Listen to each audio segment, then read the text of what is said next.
Okay, Okay, I'd like to call the village board meeting to order on Tuesday, January 19th, 2021 at 6:01 PM.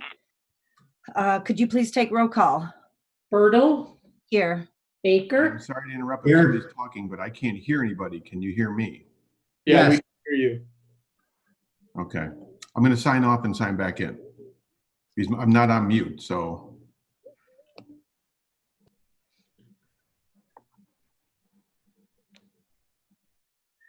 You can continue, Janelle. oh, okay. All right, so Baker, Yep, here. Bell. Here. We know Duffy is here, Kadunko, Here. and Nino. Here. Is there a motion to approve the agenda as published? So moved. Motion by Bell, I will second. second by Nino. All those in favor respond with an aye. Aye. Aye. Opposed? Carried. Comments, correspondence, and concerns from the public. Janelle, or Bo, do we have anybody in Zooming in or telephoning in that wants to address a non-agenda item? Denise, did you want to do the minutes? Oh, well, yeah. Okay. Sorry, blew right past that. We have two sets of minutes. Is there a motion to approve December 1st's minutes as presented? I'll make that motion. Motion by Duffy, I will second it, Denise. second by Baker. All those in favor respond with an aye. Aye. Aye. Opposed? Carried. Is there a motion to approve the December 8 minutes as presented? I'll make that motion. Motion by Kadanko, Second. I don't know who said that. I did. Okay, second by Duffy. All in favor? Aye. Aye. Opposed? Carried. Okay. Bo, do you have anybody raising their hand? No, no one's sent a message. Okay. Janelle, do you want to go through any correspondence that you may have? Well, in the packets, there was a letter that was received from representatives of the Wisconsin Department of Agriculture, Trade and Consumer Protection. And in that letter, village officials are informed that the people from the Department of Agriculture, as well as the Wisconsin Department of Natural Resources, are collaborating on a project to utilize airborne electromagnetic surveying equipment. So people may notice helicopters in the area. There's also a thank you letter that was received for the village's donation to Claude's Pantry. And there was a letter and a bunch of packet materials from Samantha Coyen, a conservationist at the Door County Soil and Water Department. That information pertains to the fact that municipalities are permitted to treat certain invasive species of plants on private property as well as vacant and or absent owner properties. And if an applicable ordinance is passed, it's possible that grant funding could be accepted or received. There was also an email from Mary Jo Kolb, and in her email, she states that her and her family really enjoyed the fireworks display on New Year's Eve and thanks the village for doing that.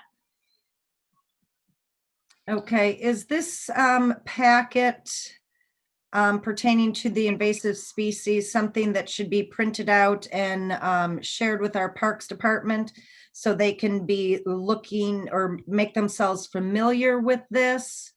I was almost wondering if it shouldn't be referred to Parks to see if you want to apply for any of the funding or to do a cost sharing with the county.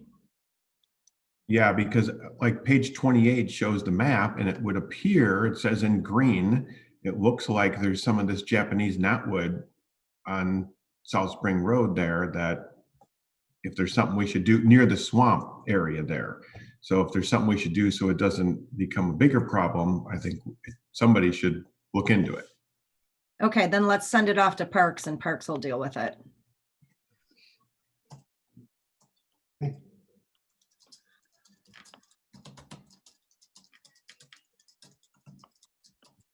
And that's all I've got for correspondence.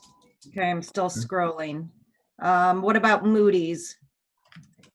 That goes with that stuff from the county. Okay, The Moody's report is simply just it's our annual re-rating. So this is based on 2019 data. okay, So no change in the rating. It's just for your information. okay.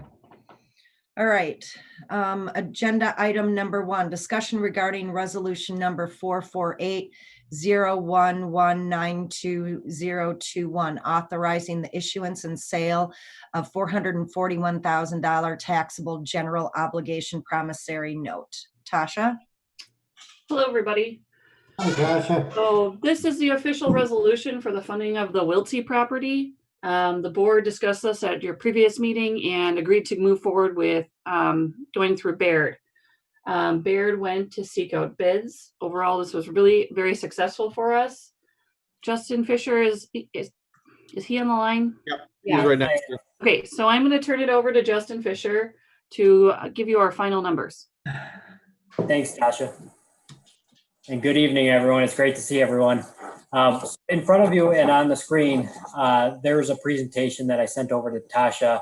I'll quickly run through it, but like Tasha said, if you go to page 2 of the presentation, this gives you the summary of the final financing result. So this was a taxable general obligation promissory note. And the reason for it being taxable versus tax exempt is because of the uncertainty of the use of the purchase. If it's going to be going for development or if it's going to be for public use, that's kind of uncertain right now. So to provide flexibility, it was done on a taxable basis.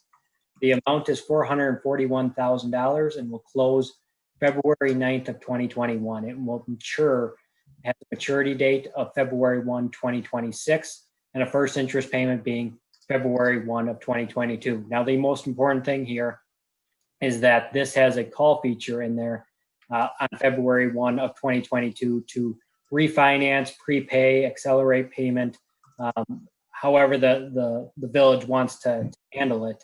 But flexibility is in there. I go for a bond credit rating because it wasn't cost effective to do so. So this has, there was no payment for a bond rating. The interest rate that we received was better than we expected. Again, taxable interest rate, 5-year financing, and received a 1.28% from BMO. So excellent news for the village. Very happy with the result. And to kind of put it in perspective, I'm jumping off this meeting, going to another meeting for Fort Atkinson this evening, and they did a 14-year financing that was taxable and received a 1.79%. So the village should be very happy with this interest rate. So if we go to page 3 of the presentation, this is the financing illustration. So on the left side of the page, you can see the existing debt service. So this is all of the general obligation levy supported debt service for the village on an annual basis. Now you can see in 2024, it goes to about $2 million. And that was related to the Pebble Beach purchase. So there's some options there on, whether to pay it off when we get closer to the 2024 date or refinance it or there's options. So, but when you're looking at this financing, you can see the $441,000. It's got the interest payments there, and on the right side of the page, that's where you're going to see the combined debt service after this issuance is layered into the overall debt structure of the village. What I would point out is that from 2019 to 2020, the village valuation went from 435 million to 476 million. So a pretty sizable increase for the village. So that was great to see, because as the valuation increases, your general obligation bonding capacity also increases. Yes. Villages in Wisconsin are allowed to borrow 5% of your equalized valuation.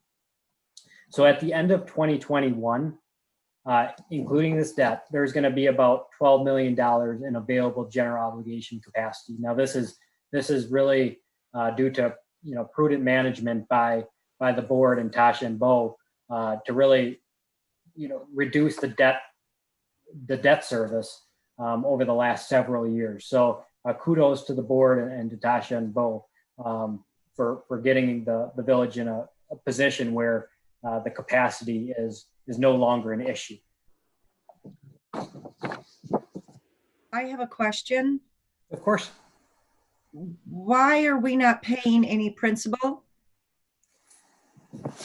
So to get the best interest rate, the bank was looking for this type of structure, and so we agreed to do this with the contingency that we could have that 2022 call feature in there. So you can basically have a principal payment in there by just paying off the debt faster. So that's how you're going to manage the debt levy. Is, you know, if you wanted to keep the debt levy at $1,051,000, you could make a $45,000 payment in 2022. Okay, Yeah. so we don't have to pay the whole amount, but we could choose to pay some amount in principal. Exactly. You can pay off as much as you want or as little as you want. Okay. I already asked and actually received from Justin and his team a schedule of even payments over the next 5 years. Okay. I haven't factored that into our debt schedules yet, but I would say something along those lines is more of what I was thinking. Good. Super. Is that it? That's it. That's it. Okay. Well, thank you. Thank you. My pleasure. Short and sweet, understandable. I do want to have one more note in there. The resolution that you guys have in the board packet versus the resolution that we'll be approving.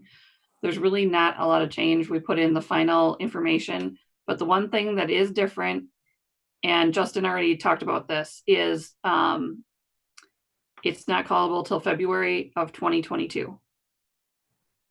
In the original resolution, it said on any date. So the one that's in your board packet says on any date. That's not accurate. It's as of February 2022. So Okay, so then we would need a motion to approve as presented and amended.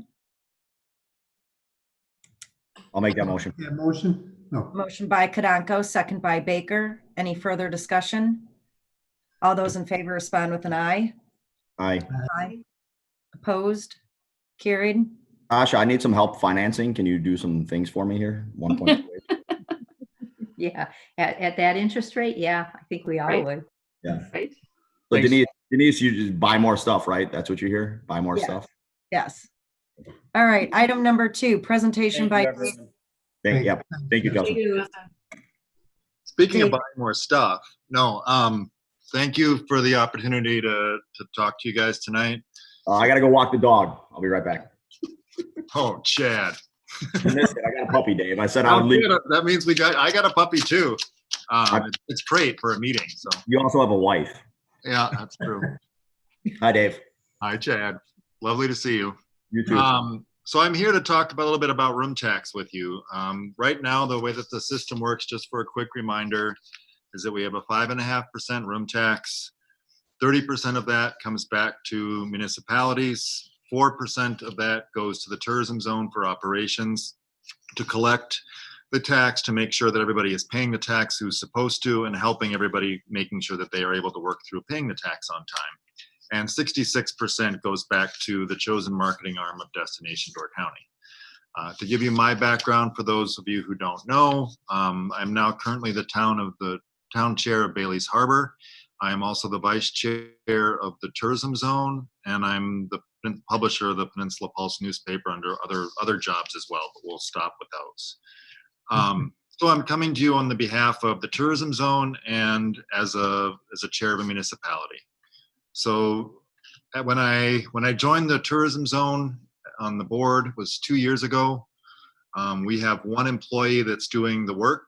We've grown from when room tax was first put in 2007, we had about roughly 400 properties participating. Since then, as a result of the growth in the short-term rentals and Airbnbs and Vurbos, we're now at over 1,250 permit holders. So the work for one staff member has tripled in that time frame. and she's not able to keep up, and that's dangerous for that organization. If she's not able to do our job, then our municipalities lose the income, and our destination marketing organization loses the funding to keep telling people that they should come and visit us. So it hurts in a number of different ways.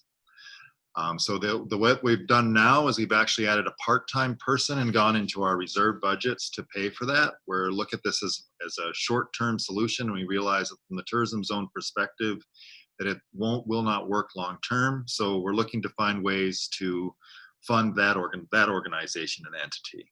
So that's one reason why I'm sitting before you. The other one is that as a town, we of course do our due diligence and keep our fiduciary responsibilities, and we keep our costs down, and we do our best to prioritize those things that we need to have done in the town. And I think in Door County, most of us do that and do a really good job of it. Sister Bay is a fine example of taking care of their budgets and keeping things on course. Do you need more money? Probably. If a taxpayer said, do you need more money? You'd say, no, we're okay. I don't want to raise taxes. But if you're anything like Bailey's Harbor, there's a lot of different things that we see on the horizon that could do great things for our municipality, including investing in broadband infrastructure for our locals, improvement of local infrastructure that locals use, as well as improvements on infrastructure at our marina to make our marina better, as well as other spots that both locals and visitors use.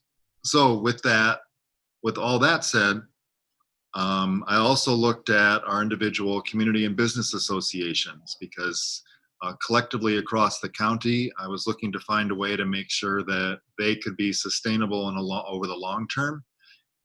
There have been a couple municipalities in this year and in previous years that have a hard time. Their local community and business associations struggle on an annual basis to get money from them. I know Sister Bay is not a good example of that right now. We have a great relationship with your current administration over at SBAA, and I'm only saying that because Louise and Maluska are on this call.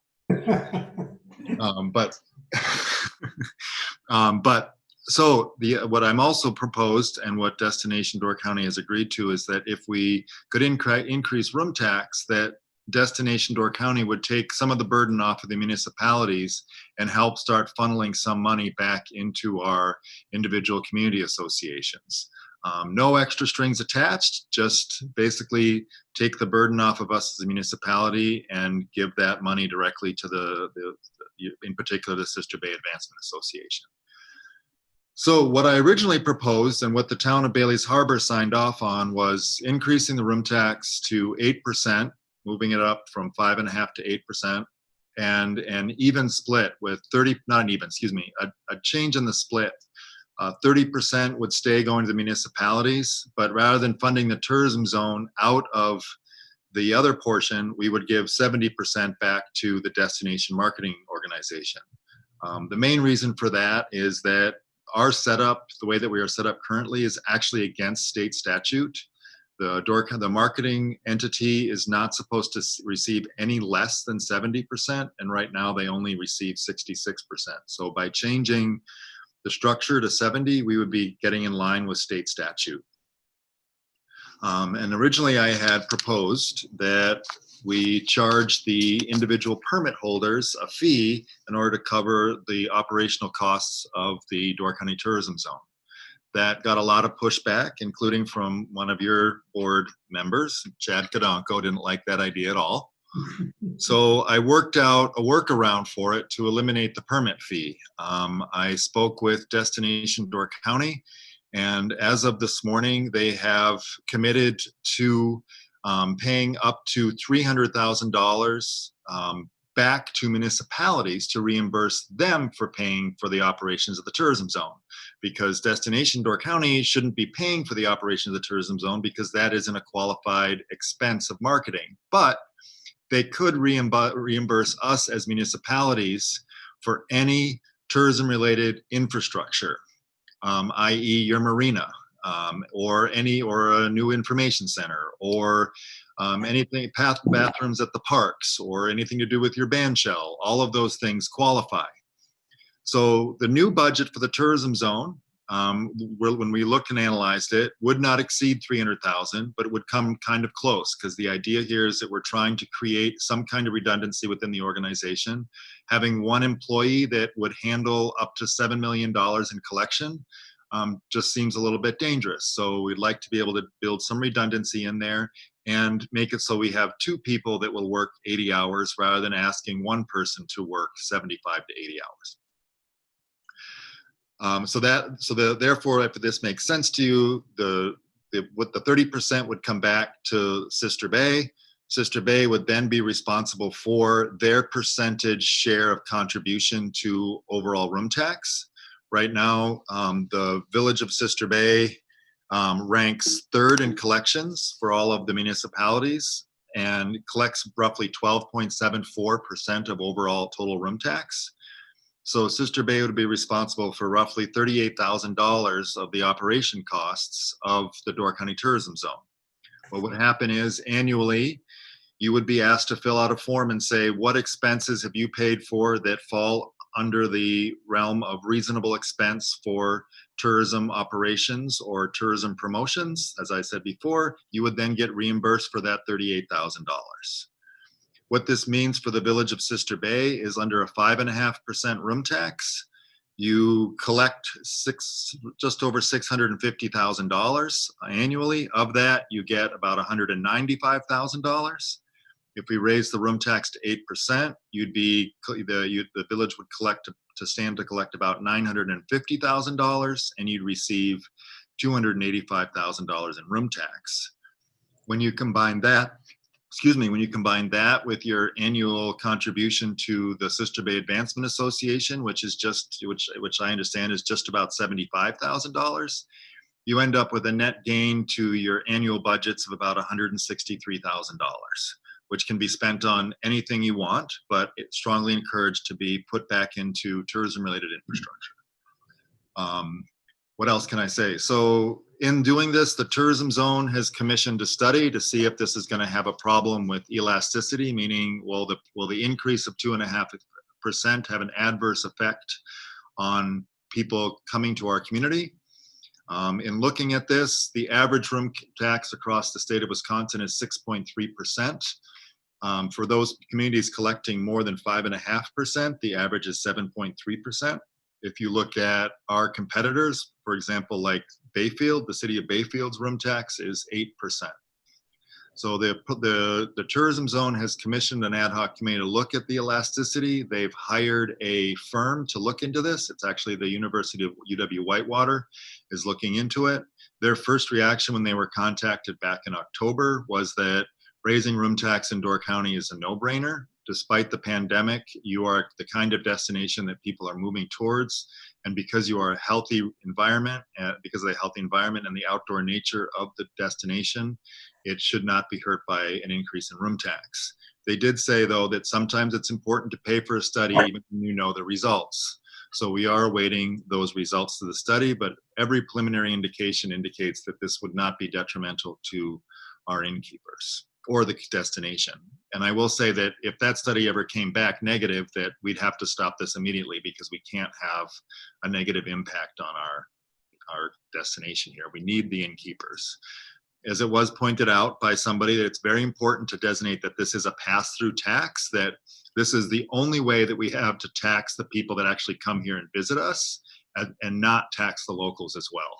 So I wanted to bring that into the picture too. I've kind of thrown a lot of information out there. What you have in front of you, I hope, is a revised letter of intent. It's what the town of Bailey's Harbor signed, and the town of Liberty Grove, and the village of Egg Harbor have also agreed to. And the city of Sturgeon Bay's Finance Committee has made a recommendation to move it to their city council. I've also spoken to 6 other municipalities. The town of Washington was waiting for confirmation that Destination Door County would reimburse them.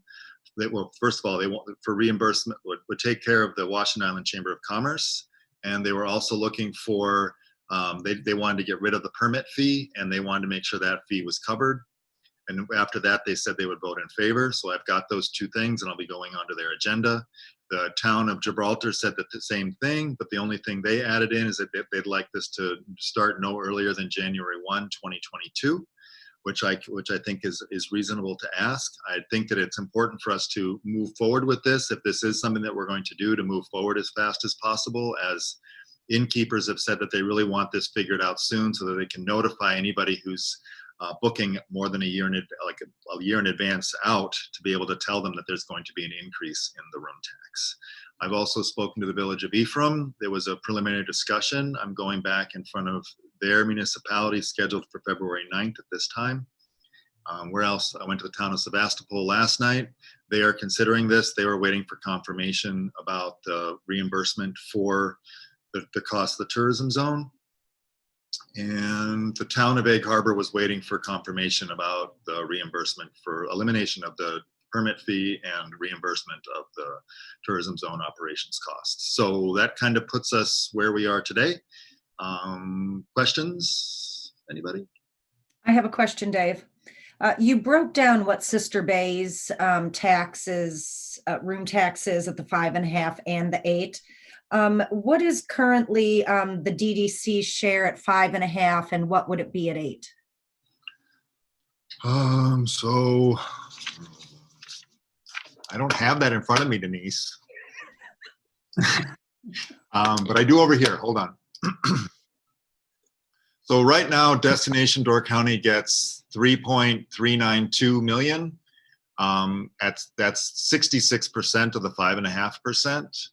If they increase to the 70% at 8%, they would get 5.2 million. It's a difference of 1.84 million in terms of what they'd be getting in additional dollars.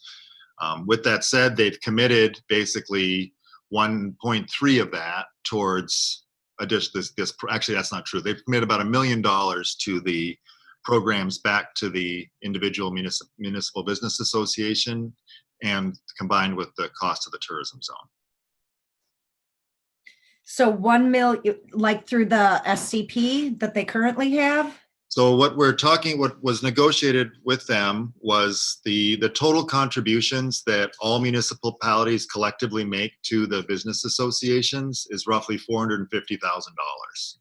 I combined that with the $375,000, which is the SCP money, and you get $825,000. And then there always is room for growth. If you ask Louise or Pam Seiler or anybody, that they're doing the budgets backwards. They're not doing what they need. They're doing what they base it on. So we padded that a little bit with an extra 175 to get it to $1 million. And then that money, they're starting to talk about how that money will be disseminated to those individual business associations. Louise said that if you want her, she can speak to that too. So I don't want to.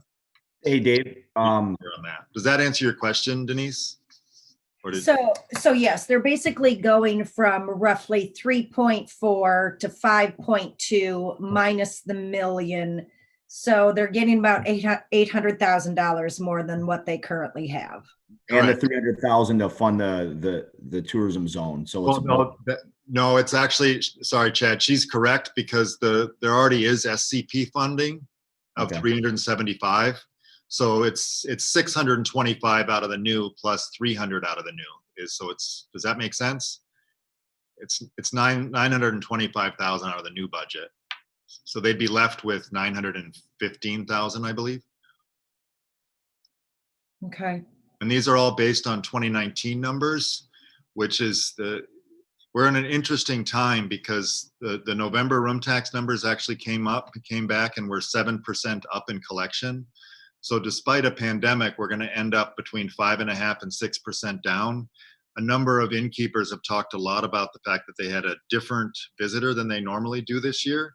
So if we actually come out of a pandemic and our old visitors feel like it's safe to travel again, we're going to hopefully have some of the new people we got back with the old, so we could have pretty good growth in tourism coming forward. So we really have to look at managing our destination on top of marketing it as well. Just to clarify something about that 1 million again, Dave. Sure.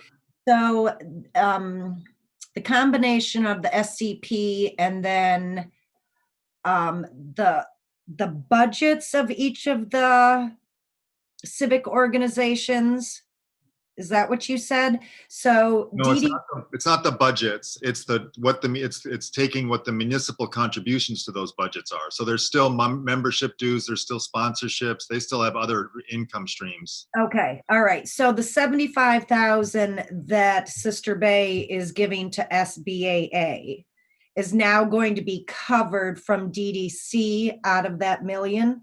Correct.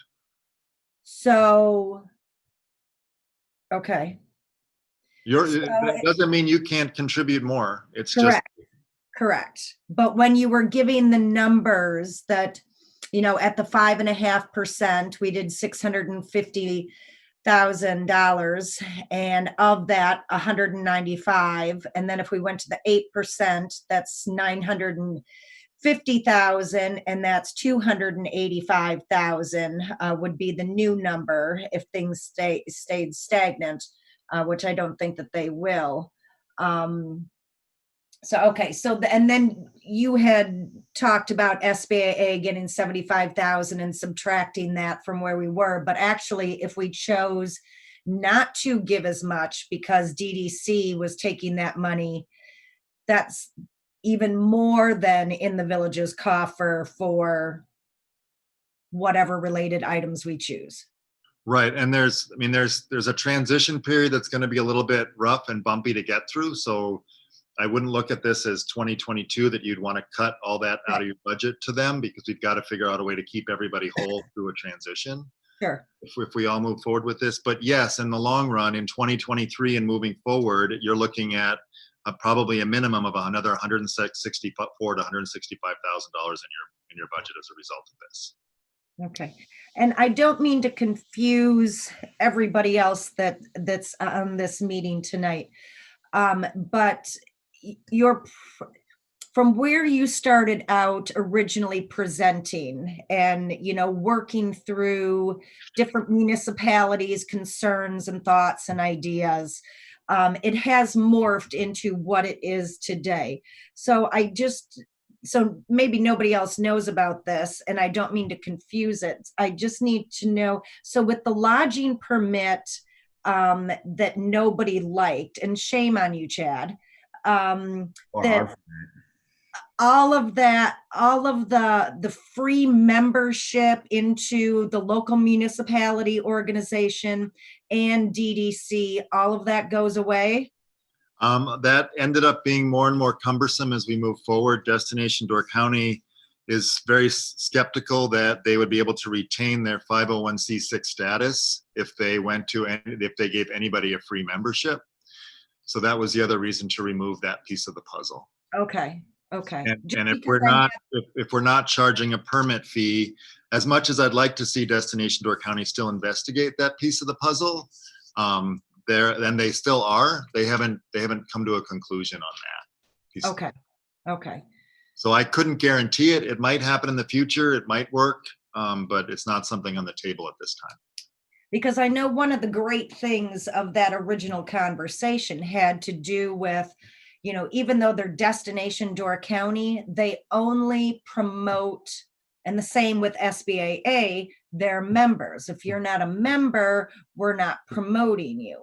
And so if, you know, the permit fees were an option, you know, and then everybody's just a member and it's just kind of all inclusive.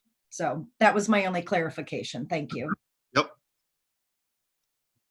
Yeah.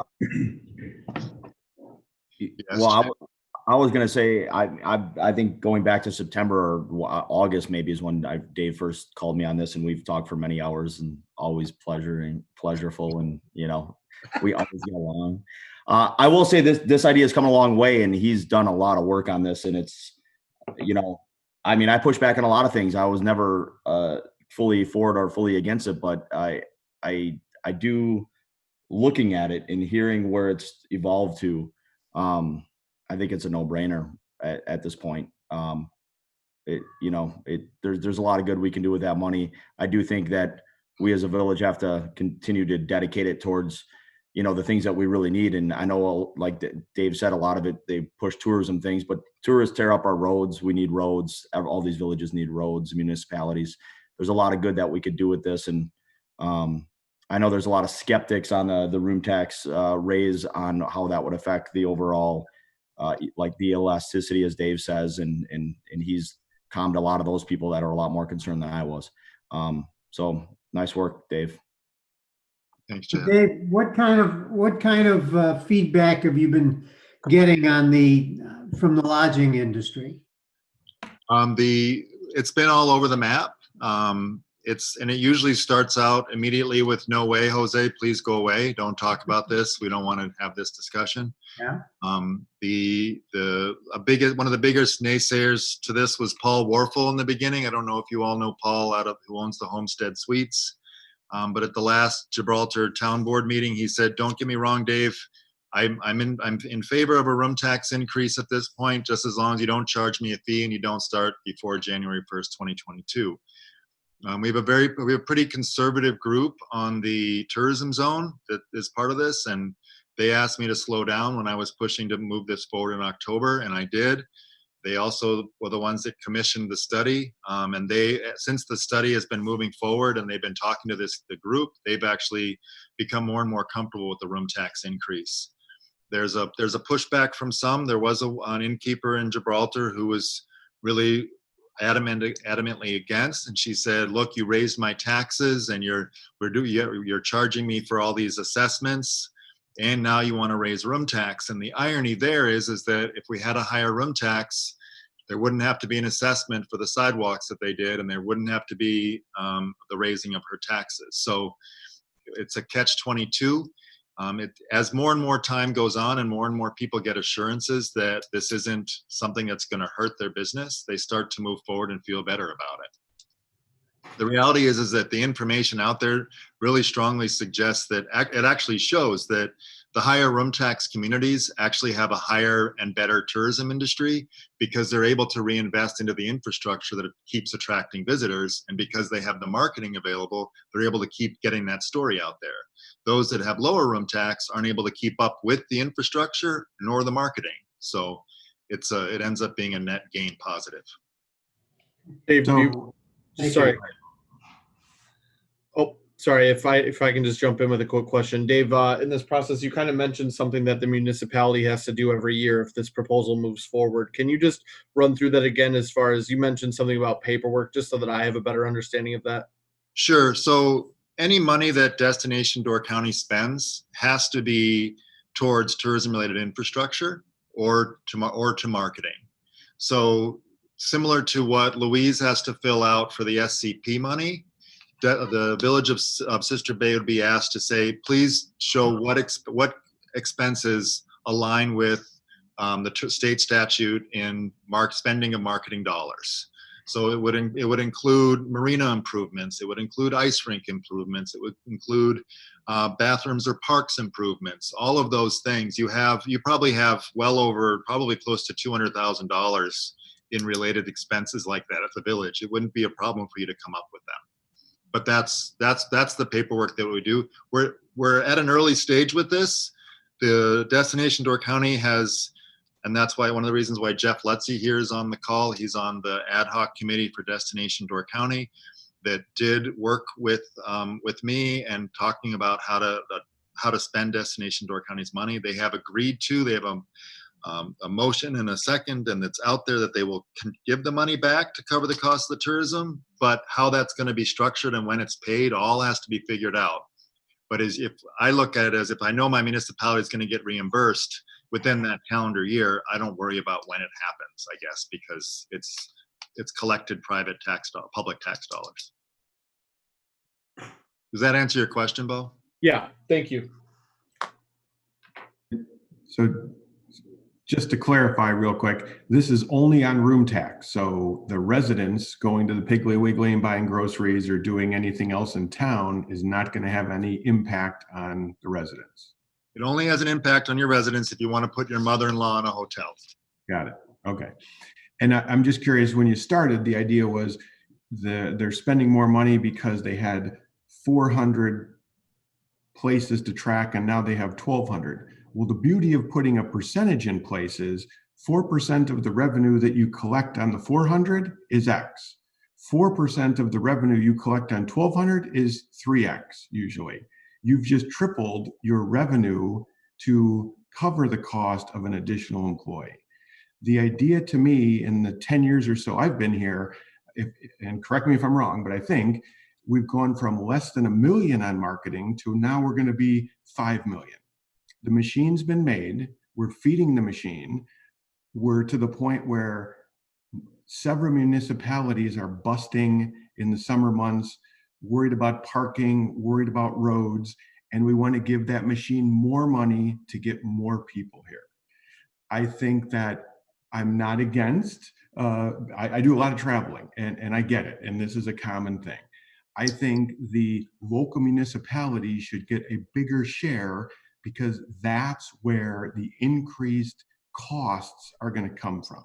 Okay. Not, marketing can always spend money. They're great at that. And marketing has done a great job. I'm not in any way, shape, or form throwing a punch at the marketing arm. They've done a super job. But you don't necessarily have to feed them more, okay? The bacteria is in the water. People are coming. It's happening. Now it's fix the roads, improve the infrastructure. We need more. I think the town should get a bigger share than 30 in this bigger picture. That's a state statute though, Pat. So Dave's kind of got to work around this whole premise is a work around that. Yep. So I'm not disagreeing with you, Pat. And that's why of the increased money that Destination Door County gets, it's going back to cover a lot of municipal expenses. It's going to cover the marketing. It's going to cover the operations of the tourism zone. It passes that expense onto the village, but then Destination Door County reimburses the village for that expense. So that's $300,000 that's coming out of that increase. And then another $625,000 is coming back to expenses that the municipalities already bear 80% of as well. So that's how we're doing that. And I've also pushed, I think it's up to us as municipalities to lobby even harder to Destination Door County to say, well, let's look at that remaining roughly $1 million of an increase. What do you want to do with it? I actually threw out the idea of like, well, what if it paid for public transportation? The village of Sister Bay and Louise and you guys put together a great little public transportation thing that helps with your parking. It helps with dealing with people, moving people around. It helps solve a number of the problems you're talking about. And a public transit system is well within the means of Destination Door's expenditures. So I think it's up to us, if we see those things, to lobby Destination Door County hard to make those changes and investments. And I also think it's up to us to push on them and say, hey, let's use some of this money to promote for employee retention and recruitment so that we can get more help for the businesses in the summer, because God knows no one ever sees Chad working. Someone's got to work at the bar once in a while. Never. Talking, yes. Working, no. I'm too good of a customer to work. I don't know if you all, oh, sorry, Pat, did I answer your questions there? Does that? You did. It would just be nice, this idea of reimbursing, I guess, it seems as though more of the power rests on the DDC side than the municipality side. And just to make sure that there isn't, after it's said and done, here comes 2023 and people are griping that, well, best of intentions, unintended consequences, you're not getting what we thought you're going to get.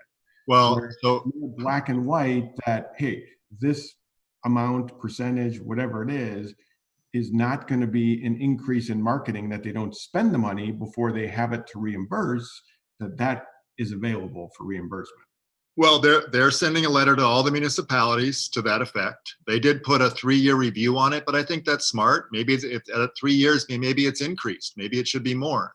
They put up to $300,000 to reimburse municipalities for. Maybe the tourism zone needs even more money to do what they do. Maybe there's something out there that we need to lobby Madison to change some legislation for the innkeepers, so we need more money to do that.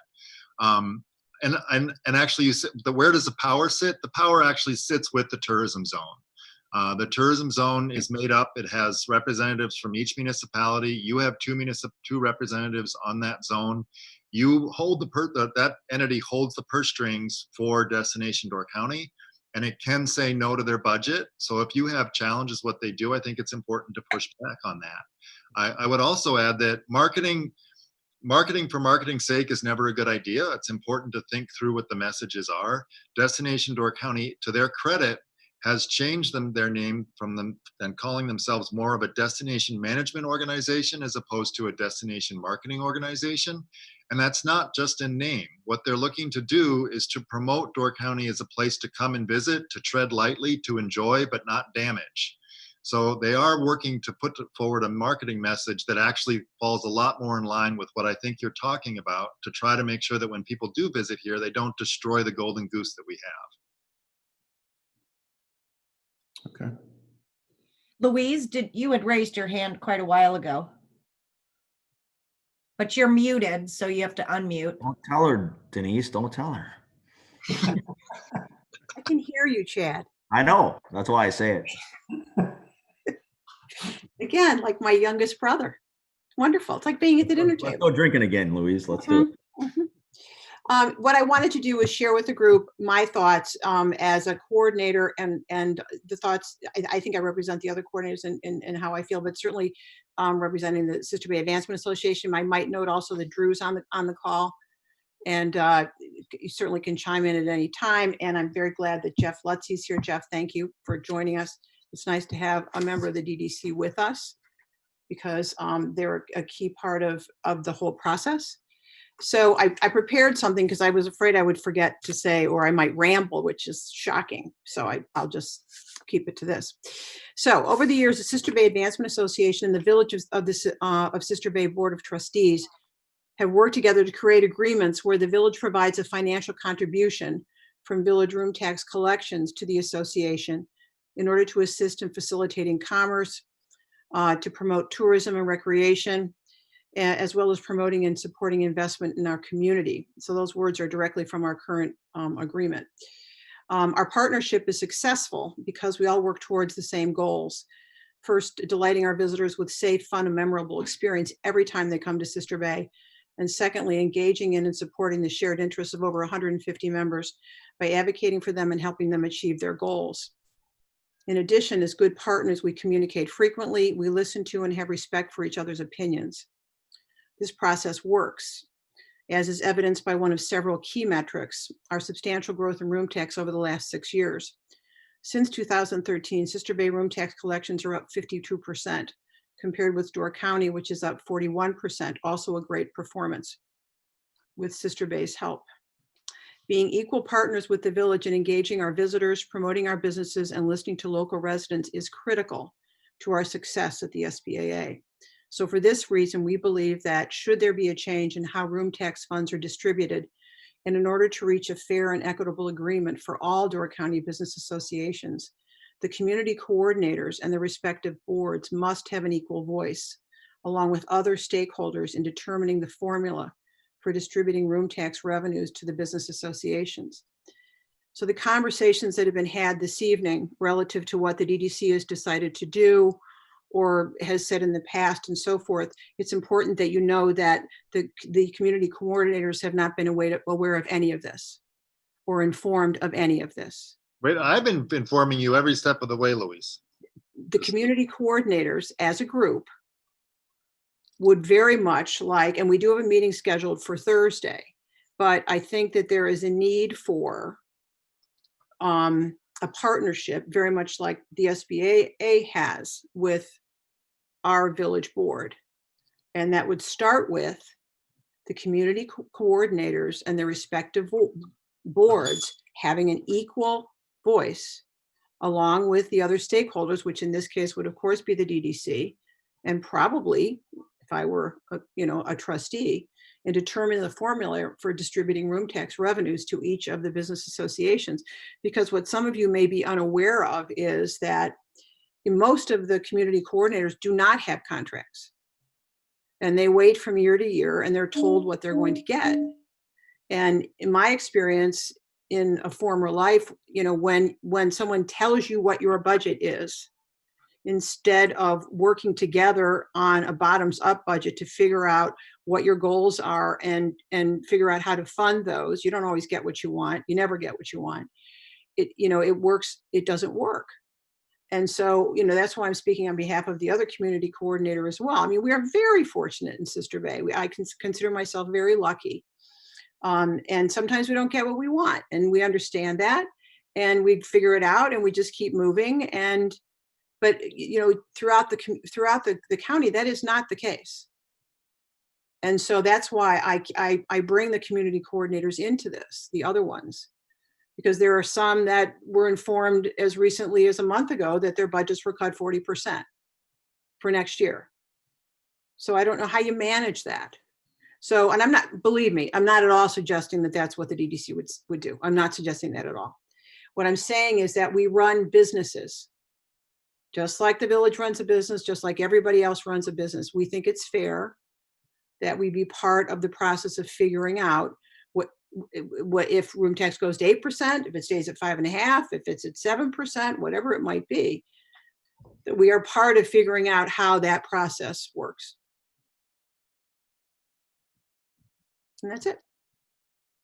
Well, it's an interesting point and brings up the idea of where did 8% come from? Is there some magic behind Well, I that? didn't mean to say it that way. Oh, for God's sake. I didn't really mean that. No, that's okay. No, that's fine. No, I get what you're saying. It was unrelated. Statute, Pat, it's the max under the state statute, I believe.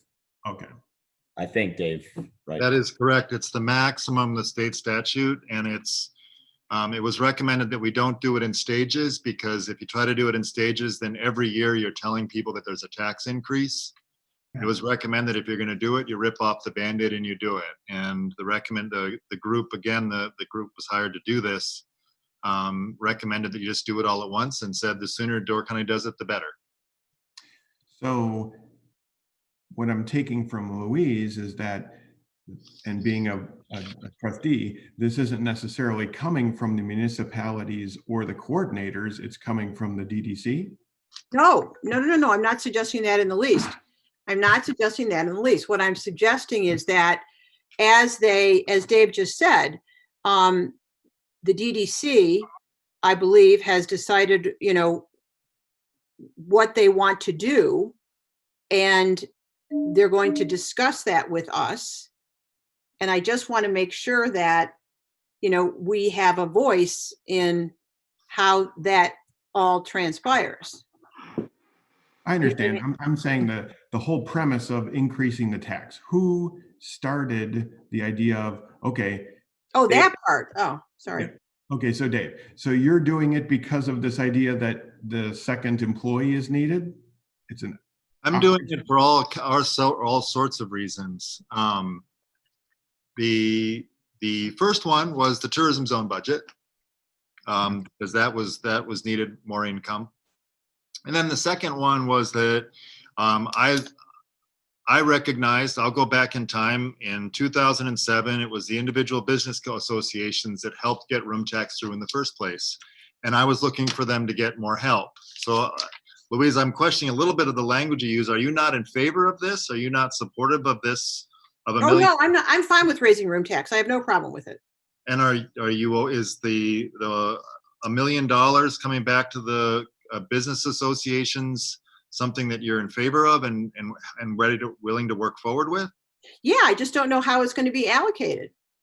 Right, but at minimum, it's covering the existing costs that the municipalities have been contributing. So I just want to be clear on that. And the Destination Door County has said that there aren't going to be extra strings on that either. So I understand that there's another way to work it, and I think ideally we should get there. But I want to be clear that Louise, are you for or against this whole process? Because it seemed like you're still questioning the process. No. That's what I heard Louise say, I can appreciate, but to be very blunt, I care about the village of Sister Bay and how the village of Sister Bay is doing this. It sounds like other towns and villages are not doing it as well. We're very lucky to have somebody as qualified and competent as Louise. I worry what's going to happen when she does leave, but I look at that as some other municipalities having some issues they've got to resolve. I don't think we can fix that problem with this. I don't think that's beyond the scope of it. I hear what you're saying, Louise, though, and I'm glad to hear that we're not part of the problem, and I do acknowledge there's a problem out there beyond us. See, I firmly believe that all ships rise. I really, really, really, really, really do. And I think that I I think the $1 million, Dave, is fine. But we haven't had a conversation to say, based on this is what Sister Bay will get. This is what Sturgeon Bay gets. This is what blah, blah, blah, blah, blah. And then this is that, and this was that will happen for a year. It'll happen for 2 years. It'll happen for 3 years. You know what I mean? All I'm saying, Dave, is that we just want to be part of making those decisions.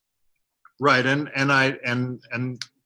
you're at the table now, and Pat asked where this came from. It came, again, I'll go back to, I feel a lot of allegiance and have a lot of respect for the individual community associations. And with changing municipal budgets, and to your point, Pat, you're saying you'd love the municipalities to get more money. I was trying to find a way for municipalities to get more money. The town of Bailey's Harbor contributes 40 to 45%, depending upon the year, on average, to the Bailey's Harbor Community Association.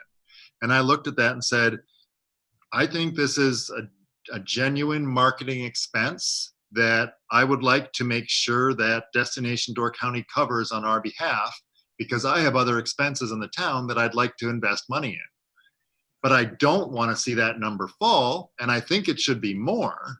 So that's why I went from looking at basically as a break even and going to Destination Door County for that 825,000. Instead, I said, let's push it harder and go for $1 million, and let's make it that a percentage moving forward, meaning 19% of their overall budget moving forward would go back to the individual business and community associations. So as room tax climbs, if we hit the numbers, for example, that we hit for 2019 and 2022, then that would actually be more than $1 million going back to the business and community association. I get it. I So know. that number would continue to climb. And yes, the way that it's set up is that Destination Door County needs to be held accountable for where they spend that money. And that's up to all of us to continue to push them hard to make sure they do the right thing with those dollars. To your point, Pat, earlier, yeah, let's make sure that they spend those dollars correctly on how they market this place. Hopefully I know Chad's asked them numerous times, how can we get them to advertise to help with bringing more employees here? Let's get them to do those things. Let's get them to invest in public transportation. Let's get them to give more responsibility and to work better with the community business associations. This step in this process is to get the municipalities more money back into our budget so that we can help our communities and to strengthen our community coordinators, because there's nothing that says that, okay, great, Destination Door County is taking on roughly $75,000 of Sister Bay's, the village's responsibility to SBAA now. That doesn't mean you couldn't keep doing that and up Louise's spend by another $75,000 a year. You're getting more room tax. She should come back to you and say, I want to do fireworks every Saturday night. I have a comment. What I heard Louise say, and you'll have to correct me if I'm wrong, I heard you say that you were in favor of it, but just like you stated, one community reduced their business organization by 40% for next year. They just find out at budget time it's not a good way to do business. That's that community's problem to a certain degree. But Dave, if you were saying that everybody's going to get what has been budgeted, what happened, and Sister Bay has a contract, so it's, it's pretty even. What happens to those communities whose budgets have been cut? Is DDC basing it on current or past? That's what I heard Louise saying about the equity of it. Well, it's actually both sides. Louise's reference, the village of Ephraim is the one that cut their budget significantly. They actually give 50% of their total collections back, and it has amounted to, and actually I've used the higher number. To your first point, Denise, I used the higher number when I calculated these numbers. The Ephraim Business Council got $93,000 in 2019. So that was a dollar figure I used. They slashed it down to 30, I think, this year, or just a little bit more. Yep. So I used the higher number. That all needs to get readjusted, because if you decide to try to find a way to to distribute $1 million equitably through all the municipalities. The Village of Ephraim has been funded unequitably the other way. They've been getting a lot more than all the other municipalities have for years. So there's a lot of give and take that's got to take place moving forward to make it all kind of round out. Okay, And- so then going back to what Louise said, that's where you would like the coordinators to have a conversation around the table. Yes, and they are, and that like that. I've been an advocate. Louise knows I've been an advocate of that since day one. I've tried. Absolutely. No, Dave, absolutely. I know you have. I've been trying to get them. I've been trying to get them at the table since the I beginning. know you have. I know you have. I'm not, and Jeff, by the way, has been terrific. And I have to call that out. Jeff met with us privately, not so privately. We had a meeting with Jeff, with Maluska, myself, and the BHCA staff over there to talk about it. And he's been terrific and extremely supportive. And so I think we've made some great strides. I really do. But I think we'll get the best possible results. We always do when everybody works together, because we all are, we're all aiming for the same thing. Hey, Dave, I know we had went over this too, and this is one of my, I don't want areas of concern or just something to bring note of. Isn't the ultimate plan to try to bring it as a percentage based on what the communities are putting in? Isn't that the ultimate goal to fund our, SBAA based on if we're 12.9% of the total room tax, whatever that pot is, we should be bringing that money back to keep it equitable? I mean, that was back to, are you talking about the municipal, the business associations equitable? Yeah.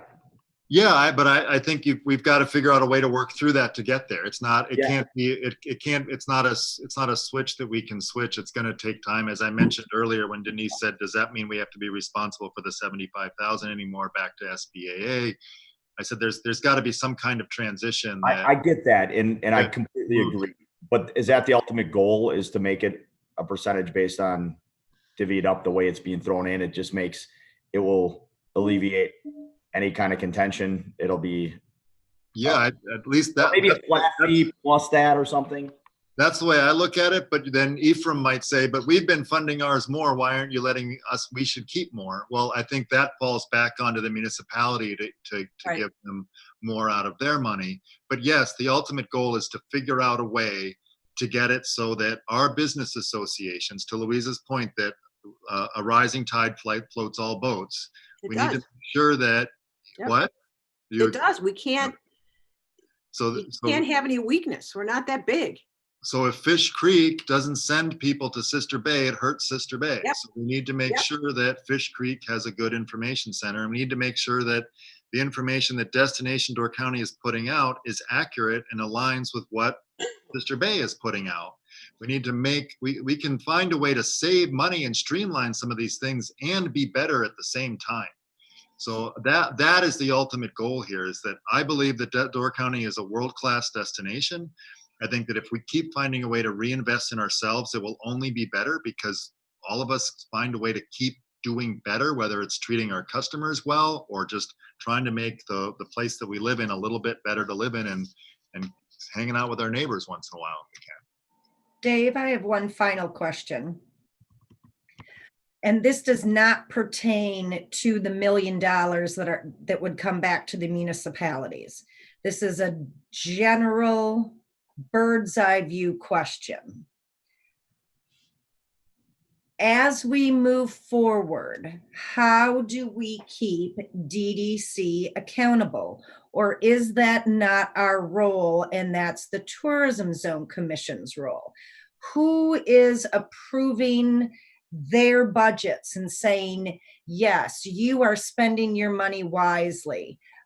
Maybe you have some duplication of employees, and your staff shouldn't be as big as what it is. Or maybe they want to hire somebody new for something that they're currently not doing.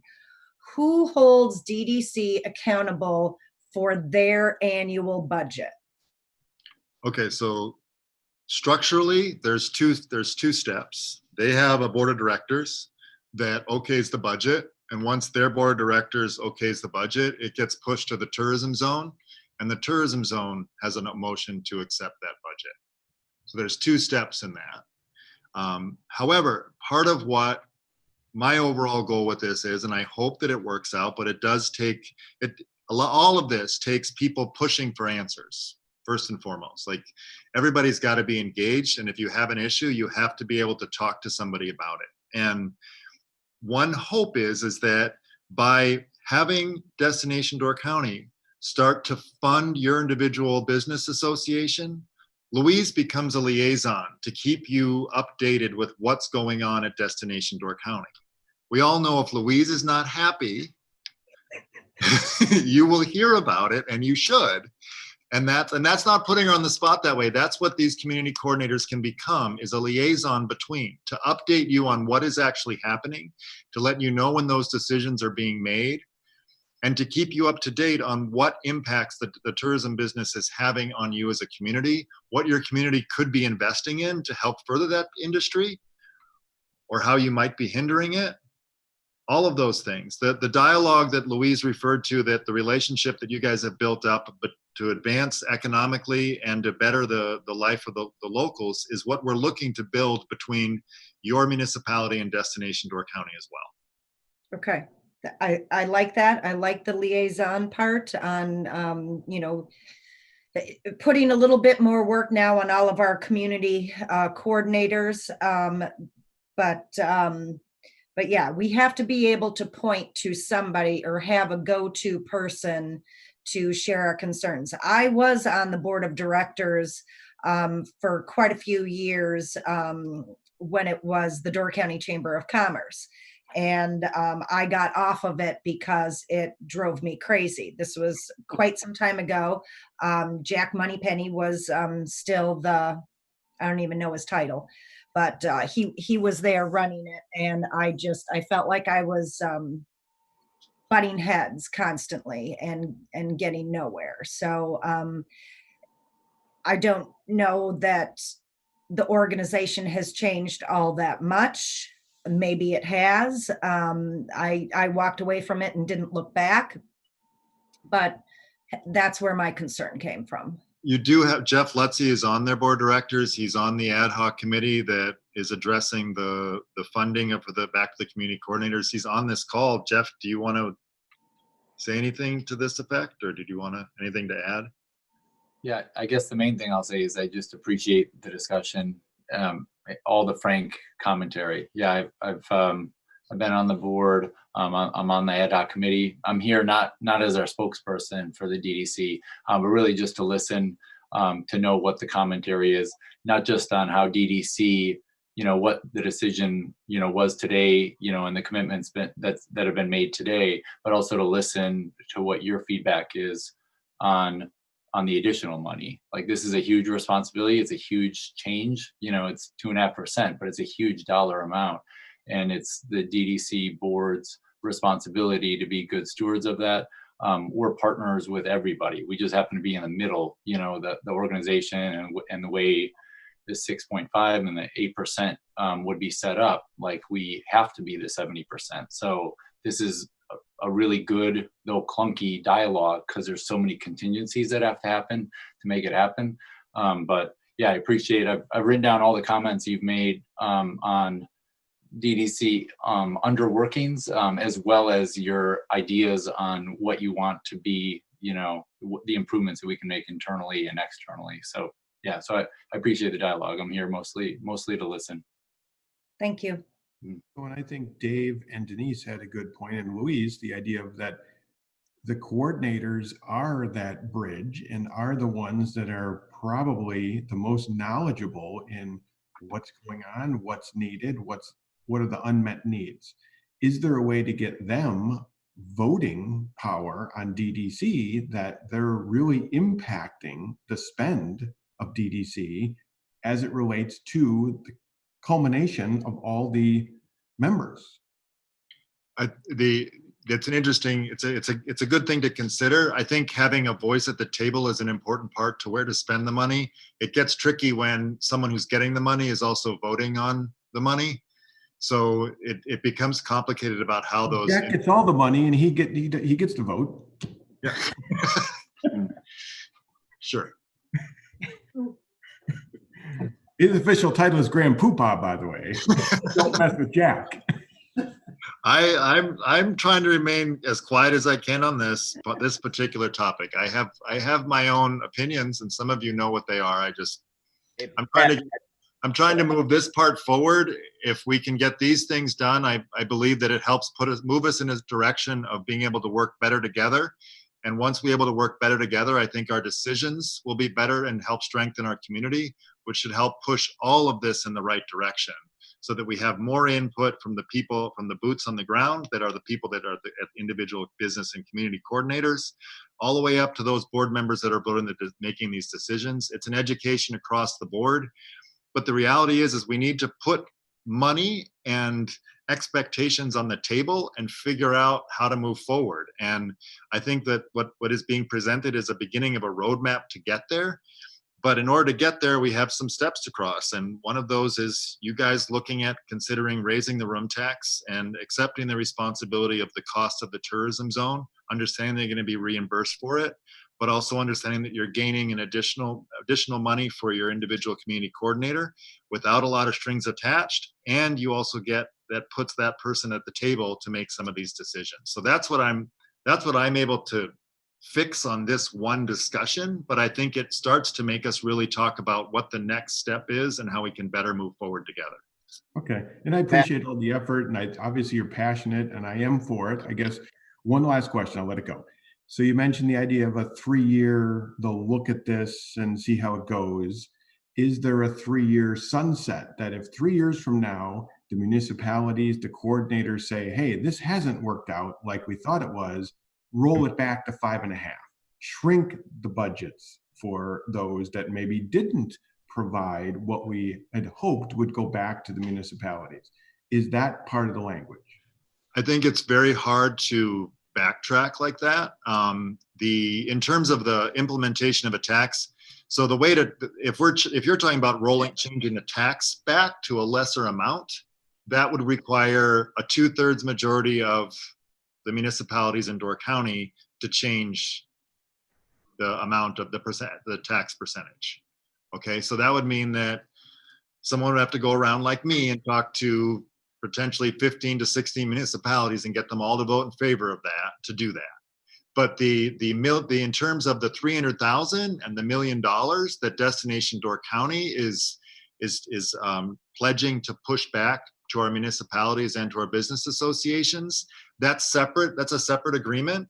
So that could change if necessary.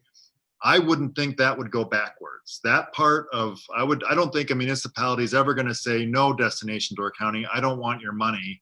I'll pay the tourism zone without you giving me money back.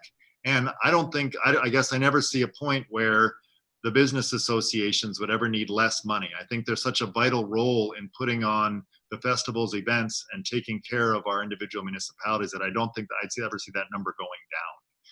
I can see the percentage maybe going down because why are we all this, if room tax does really well and now they're getting $2 million a year, is that too much? Are we giving them too much? I think Louise would argue with me on that, but that's a discussion to be had. And that's why there's a 3-year review on there to say, hey, is 19% the right number?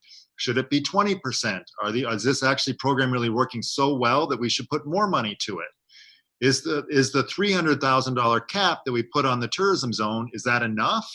Or should it be more now because for some reason the Airbnbs have lobbied and they've put in all these problems for all of the short-term rentals and they've made it impossible for us to collect a lot of the tax. So now we need another $100,000 a year to lobby Madison to change legislation. So we need to up that amount. That's why there's a 3-year review in there to make sure that something isn't getting lost in the middle.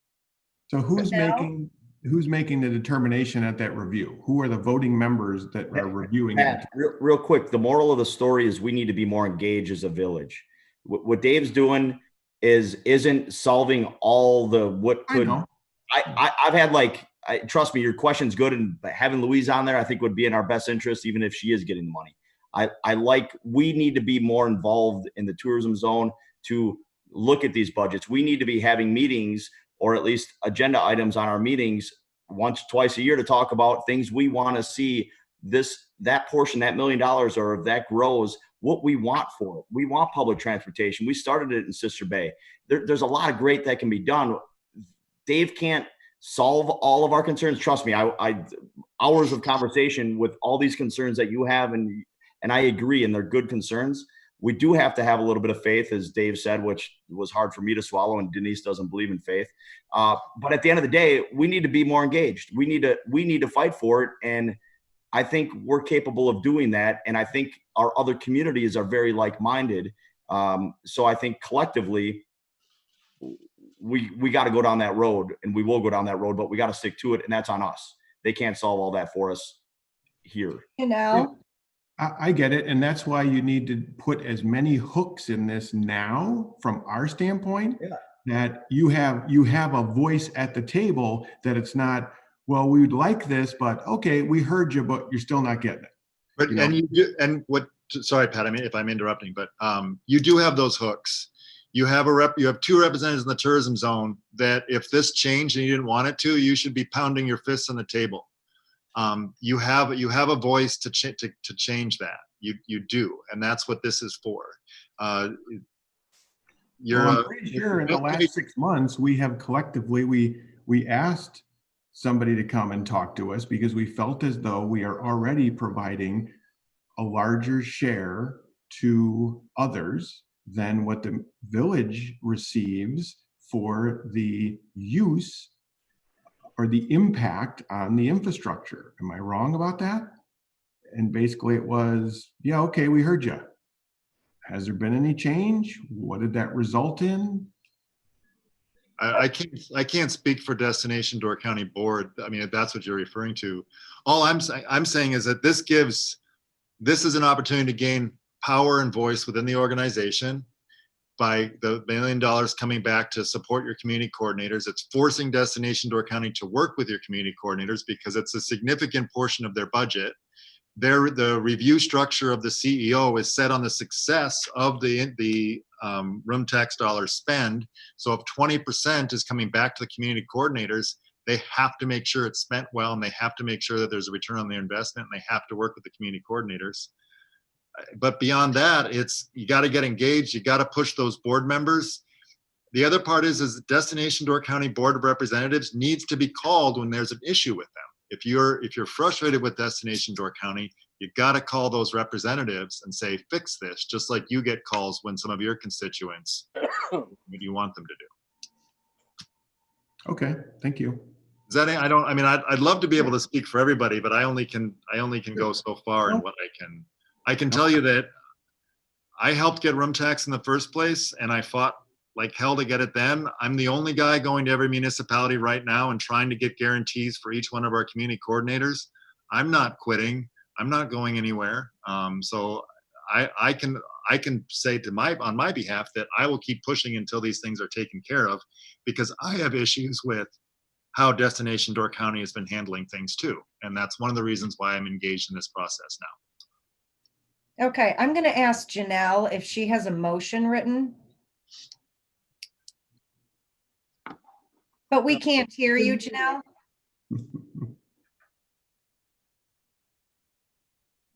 Sorry, I don't really know what direction you want to go. Okay, well then I'll make this motion and I'll see if it's what the board and what Dave is looking for.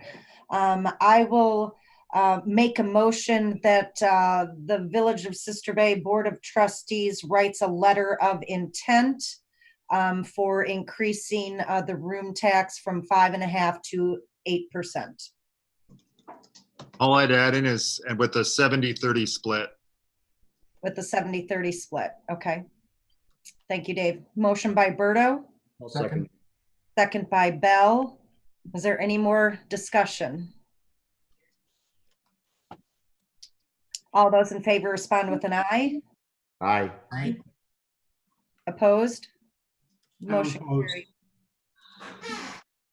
Was anybody opposed, or was that somebody talking in the background? That was Scott. That was me. Okay, so Scott's opposed. Okay.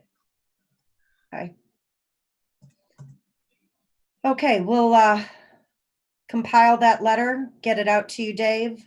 I think we all thank you for your months and months and months of work, and how you have maneuvered your proposal throughout this and how it has morphed into what it is today. I think it sounds really good. Yes, there are details that need to be worked out, but you know, from the bird's eye view, it's excellent.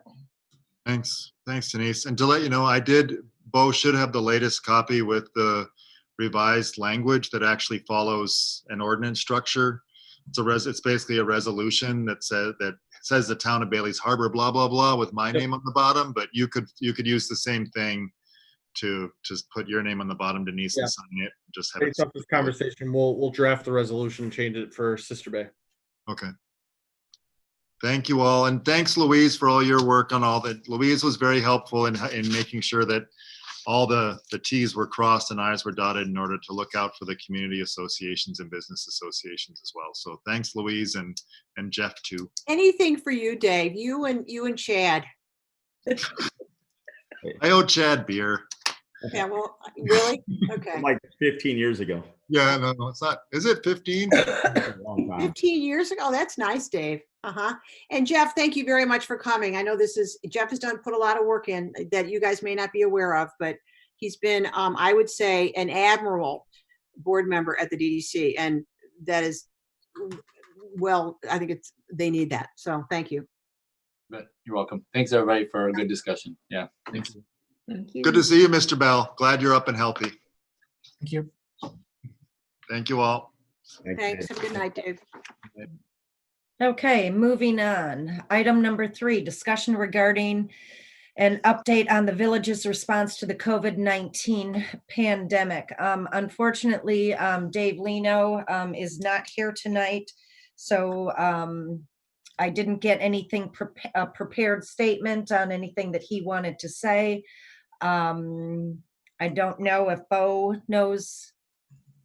I mean, at this time, there's just no real change or no real update to provide to the board right now. You know, everything is kind of continuing in the same direction from the last meeting. Well, sorry, I do have, Bo, I'm not sure if you know, but only because I'm apparently in this cohort. Anyone 65 and over can sign up at the Door County Medical Center for vaccinations beginning at 3:00 tomorrow afternoon. You can go online and sign up. I saw that email today. Sorry? Saw that email came across on my. Yeah. So Bo, they're moving to 1B, to category 1B. And the big change was, I think initially they had thought the state was going to make it 70 and over. So since I'm so young, I could not do that. However, now that they've lowered it, I apparently am eligible. So that, I think it will be, you know, I know everybody in the world's got to get vaccinated. I realize it, but anyway, so that's for the county. I think that's a change. And Louise, do you know, not that it makes a difference, but just out of curiosity, which vaccine they have? Yeah, I think it's Moderna. Moderna. The people that I know that have already gotten it, it's Moderna. Yeah.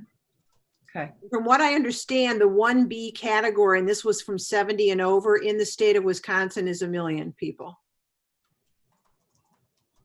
Okay. Thank you for that.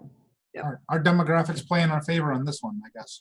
Yeah, you know, it's interesting Population. that it's interesting you should say that, because I heard another governor interviewed last night, and I think this was I can't what state, and their number was it was like 650,000, way less. So yeah, we will get, in this case, you're right, Nate. We'll get closer to that herd immunity. Yep. Yeah. The herd is all old. Yeah. Sorry. It's half full. Yep. The upper Northwest will be, yeah. Everybody will be. Okay, item number 4, discussion regarding potential extension of the Village of Sister Bay's declaration of public health emergency. I will make a motion to approve as presented for another roughly 30 days. Motion by Berto, I'll second it. second by Baker. Any discussion? We just have to make an amendment to it to change it to Denise Beardo as pro tem board president. Okay. All those in favor respond with an aye. Aye. Aye. Opposed? Carried.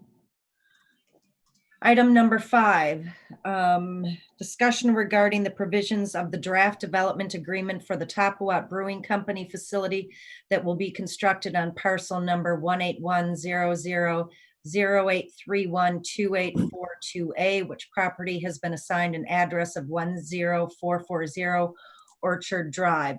This is, we did track changes, so hopefully, you know, if you didn't read the whole entire document, at least you read the changes.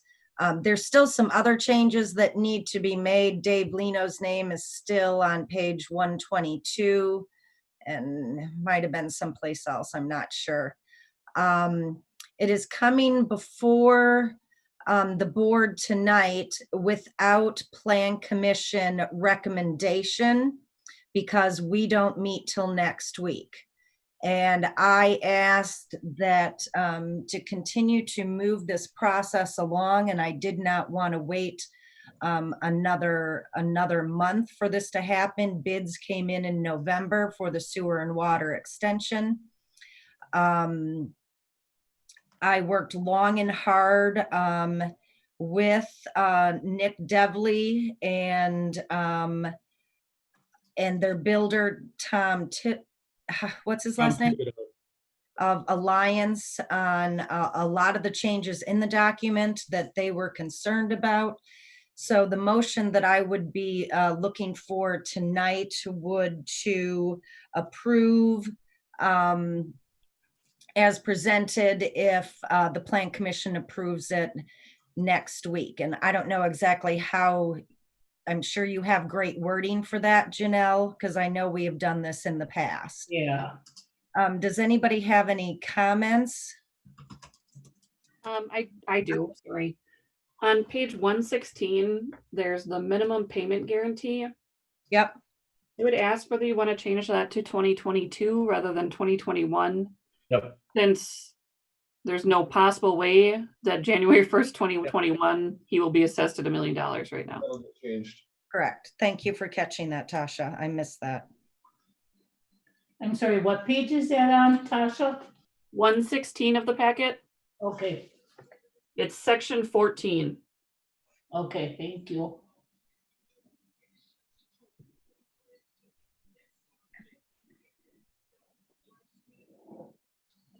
Any other questions?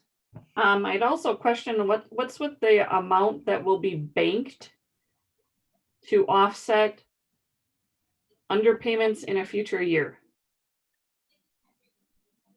What page are you on? So the development agreement, sorry, and I'm sorry, I should have talked to Bo about this ahead of time, but I didn't see it until now. What page is it on? 116, it's still in that minimum payment guarantee. So this is a different section that I'm used to seeing. It says any amount paid above the minimum payment in any year shall be banked and may be used to offset underpayments in any future year. This minimum payment guarantee will be required and enforced for the life of TID 2. That is not my wording. Maybe that was Randy Nesbitt's. That section was Randy Nesbitt. And we're sure of that as opposed to a representative of the other party? I'm for Yeah, sure that that would make more sense if this came from the developer's point of view rather than Randy's point of view. That's what I was thinking, but I don't know. Because basically you're giving a concession, potential concession to the developer in a future year where they use excess over the minimum to bring them up to the minimum, right? Right. And so you are using current tax dollars for a future year, which is what my concern is about that. So would it But I be- guess you're not really allocating it for spending or anything in a future year. You're simply tracking that break even for the life of the TIF. Okay, so would it be best to delete it? we can do that. In Well, my- it might be good to find out who Yeah. who asked for it and why. Yeah. Maybe there's something else that we're not following, but I would agree that it would appear that it's a benefit to the developer. Not that I'm, against that, but it would just be good to who's raising this and why. Okay, I will have Bo call Randy. Yep, we can talk to Randy on that one. Thanks. That's all I had.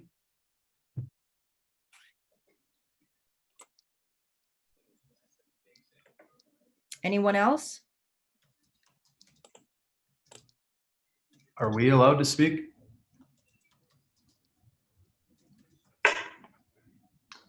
So Denise, did you hear that it sounds like the devil or representatives from the Devilies are trying to speak? Yeah, are we able to? Bo?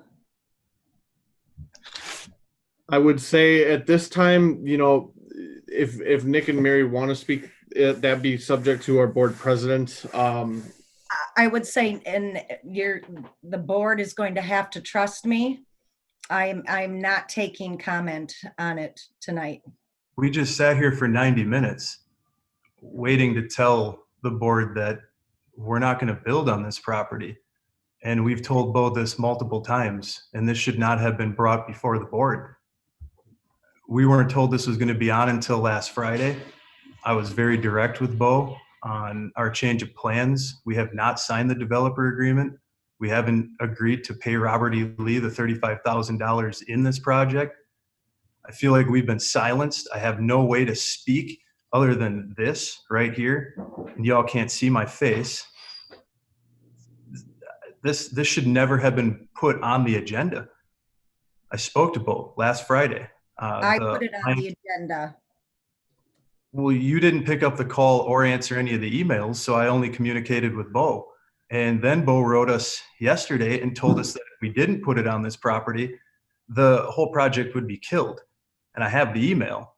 And then Alliance pretty much said, let's just pick it up and pack it up. My wife wrote an email and Bo did a 180 and said, okay, put the new scratch stuff down on paper and let's figure out how to bring it back to the other spot. But we never agreed. And I've been very forward this entire time. This went to Plan Commission at the end of April. And it took Bo 6 months to give me a developer agreement. When I got the developer agreement in September, I said, absolutely not. I will not sign that. We got the bids in November, and I told him I'm not paying Robert E. Lee $35,000 after all the money I've already paid them with no second opinion on how much that bid would be. We've never agreed to any of this. And we've been very upfront with both Bo and Denise. That is correct, and I'm not going to refute any of that, and the board is going to have to trust me for moving forward, despite what Nick Devley is saying, that he is not going to sign it. This has been a work in progress for multiple years. But we just really saw the developer agreement. Oh, can you mute, please? Thank you. I worked long and hard to meet all their criteria. I have had conversations with the village attorney. He told me to put it on the agenda and have the board and the Plan Commission approve it as presented. Whether or not they sign it is up to them, but the village has done its homework. This is what was presented to the Plan Commission. This is what was approved. I amended the development agreement in most of the reds track changes that you saw. Randy Nesbitt also did some. And the village needs to follow through on everything that we have done up to this point. And if they choose not to sign it, they choose not to sign it. But we need to move this forward and let it fall into their hands. So, and that's fine if that's the procedure. I guess I'm a little concerned that this would be the first we're hearing from the other side that they've given us notice months ago that this isn't what they want. I'm going to the assumption that this is a Pat, if I could interject, I'm sorry to cut you off there, but that's not necessarily true. After months, I finally received a call from Nick Devley on Friday after these board packets went out, letting me know that he was not going to build on that property. Okay. And that's all I'll say on that. Okay. Well, and that might be a good place to start with this, is to say, here's the recent call from whoever. However, our legal representation is saying we should still follow through, and this is why. I mean, I'm okay if that's what we're being told to follow through, but I think there should be transparency to this group of people as the decision makers for, all the taxpayers as to what the current status is. And if there's been a change, which obviously there has been from the developer standpoint, the board should be aware of it.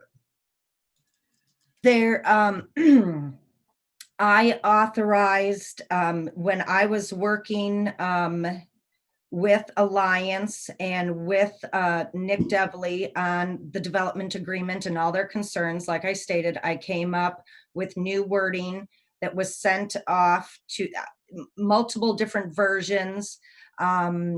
Basically, it was okay. And what they stated, maybe back in October, I can't remember for sure, but sometime last fall, is that they were not interested in signing it until they knew exactly what the quote was going to be for the extension that they would be responsible for. Because if it was above and beyond, they were not interested then in the village only giving the 230,000, which the board had agreed to, because that is how the TIF carried out over the 20 years, and it would be a break even. So talk to Dave, talk to Bo, who got in contact with Robert E. Lee to finish up the proposals, to put it out to bid, which that was done. We got the bids back at the beginning of November. The bids were shared with everyone. I did not hear that it came in really good numbers, not low, but not high, but right where they should be, which Robert E. Lee's quote was. And heard nothing that the numbers were bad. They didn't want to do it. They still weren't going to sign the development agreement. And so that's been over 2 months ago, until this last Friday, when Bo got a phone call from Nick Devley. And so, like I said, I have contacted and talked to the village attorney, and there has been money expended on this project's part, so that they felt more comfortable signing a development agreement. And as you heard, they are not interested now in reimbursing the village for that money. The village needs to move forward on approving this with Plan Commission's approval, and then the village will take it from there. Does that make it clearer? That's fine. Again, if that's the procedure, the direction our council provides us, it's unfortunate that the developer doesn't feel, right or wrong, okay, I'm not, whatever, that they have not had their time to speak, and that the current state isn't known by this body. That's all. Now you know. Okay. So is the intent of having this approved by the village is that it gives us something to then go back and look for compensation, reimbursement for the expenditures? Well, you're dealing with it a week before the Plan Commission. It's because Randy stated that we need to tie up all the loose ends on our part. Okay. Basically, we this is what we felt comfortable with changes even, and we're setting a line where we feel comfortable. It doesn't mean that things couldn't change down the road from one side or the other, but this is what we're comfortable with right now. And if they don't sign it, that's okay. That's their freedom not to sign it. They have no obligation to signing this. Correct. Our job isn't necessarily to just approve things to make sure that somebody wants to sign it, right? I mean, Sure. I know it was a stretch for what we were funding for that line. I mean, you were the most vocal for it, Pat, and not against it, but questioning it. And it's good question, but with the TID, it made sense, but beyond that, I would have to see a whole new deal come our way for. Okay, so by signing this, the project's not going to go through the utility part unless the development happens. Yeah, they have to sign the agreement. If they don't sign it, it does nothing. Correct. We don't move until a development agreement's been signed. Okay. Well, again, it's a shame. I know there's a lot of people that have a lot of time in this. I wish it was different, but if this is the process by which we're being told to proceed, I'm for it. Janelle, did you write a motion? That the village board approves the development agreement for Village of Sister Bay parcel number 1810008312842A, which has been assigned an address of 10440 Orchard Drive that was reviewed at this meeting as amended, on the condition that the revised document must be formally approved by the Plan Commission before it is signed by any of the required parties. Anybody care to make that motion? So moved. Motion by Duffy, Second. second by Kadanko. Any further discussion? All those in favor respond with an aye. Aye. Opposed, carried.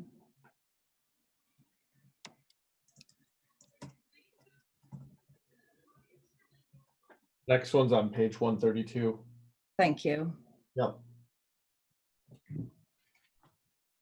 Item 6, discussion regarding the recommendation from the Plan Commission that the village board pass and adopt resolution 446 that approves the first addendum to the condominium plat that was submitted by representatives of Harbor Development SB LLC for parcel number 1810005312834Y2, which property has been assigned an address of 10609 Shoreview Place and is commonly referred to as the old school property. Bo? Yep, so this is a continuation for the condo plat that was done last year for the building number 1 on the old school property. This amendment came through for building number 2. They're rapidly approaching the finish line for building number 1, so they're getting ready to start on building number 2. This is their next step in that process. Plan Commission has reviewed it and is recommending approval to the board.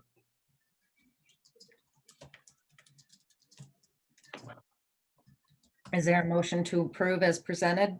I'll make that motion, Denise. Motion by Baker, I'll second. second by Kadanko. Any further discussion? All those in favor respond with an aye. Aye. Is it okay if I add to the motion that the plat should be recorded by village staff members? Okay. Okay. Item number 7, review of the existing Village of Sister Bay. Do the vote again. I didn't say aye because Janelle. Okay, all those in favor respond with an aye. Aye. Aye. Motion carried. Aye. Item 7, review of the existing Village of Sister Bay board and committee bylaws and discussion regarding necessary updates to both those documents. Consider a motion. Heidi, are you there?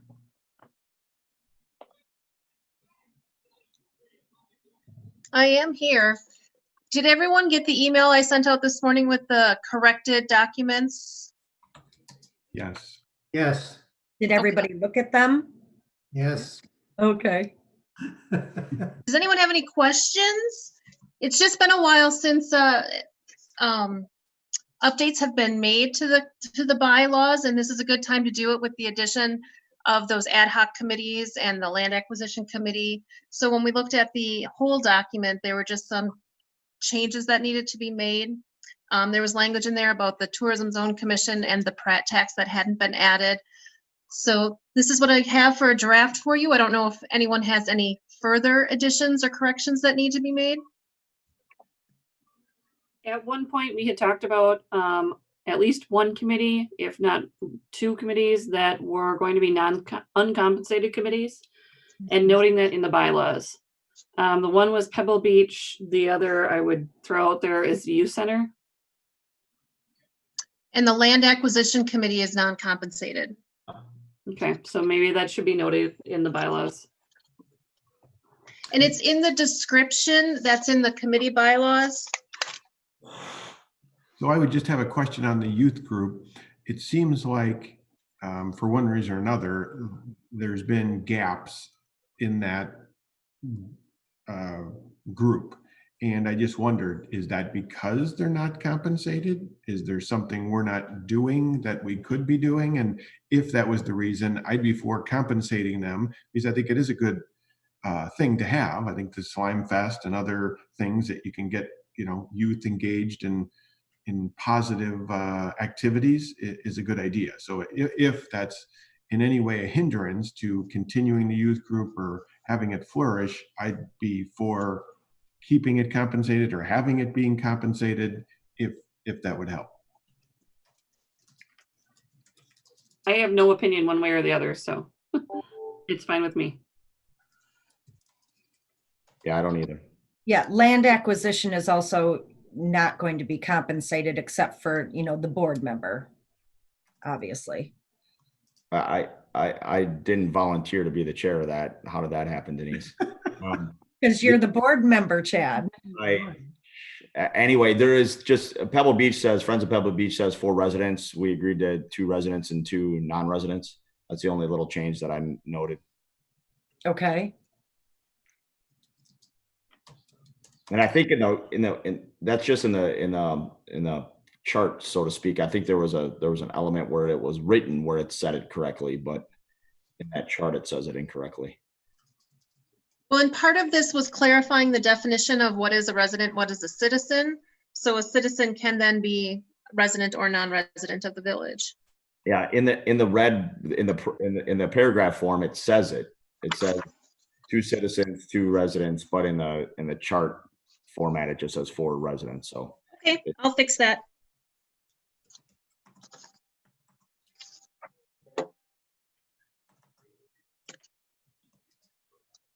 Is there anything else? Okay. Well, at this point in time, then why don't we just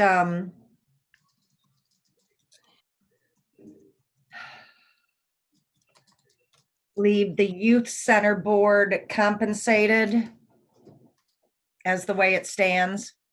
And Heidi will make that one change. So Janelle, do you want to read a motion if you have it written? Yep.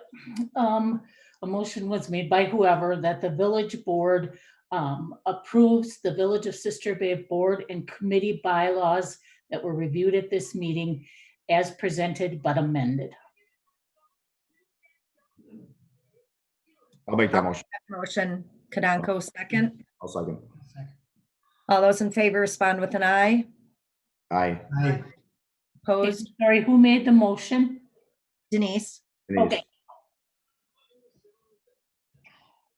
Okay, item 8, discussion regarding and confirmation of Berto's recommended appointments, including but not limited to the Ad Hoc Land Acquisition Oversight Committee, the Personnel Committee, the Communication and Technology Committee, the Door County Tourism Zone Commission, and extension and confirmation of Alan Strack's appointment to the Library Commission.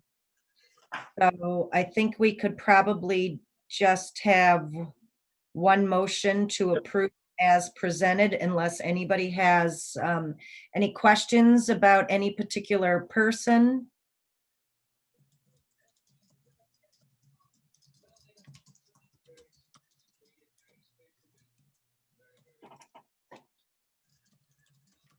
We can just have one motion.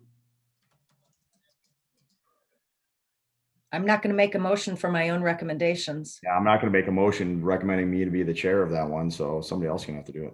I'll make that recommendation for motion. Motion by Duffy, Second. Second by Nino. All in favor, respond with an eye. Aye. Aye. Opposed? All right, Jed, it wasn't me, so I got to go for it. I enjoyed you enjoying it. I forgot to bring this up under comments and correspondence. I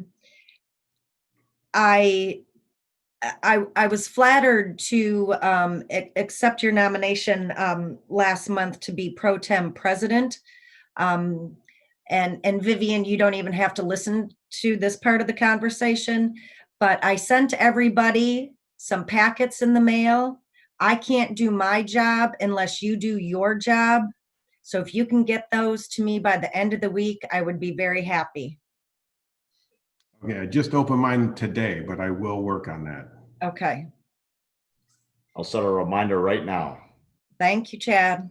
I have mine ready. That's all sealed up. I just haven't gone to the mailbox for 2 weeks, literally. Okay. Well, I we'll will grab give it and you show it that. to you for proof. Okay.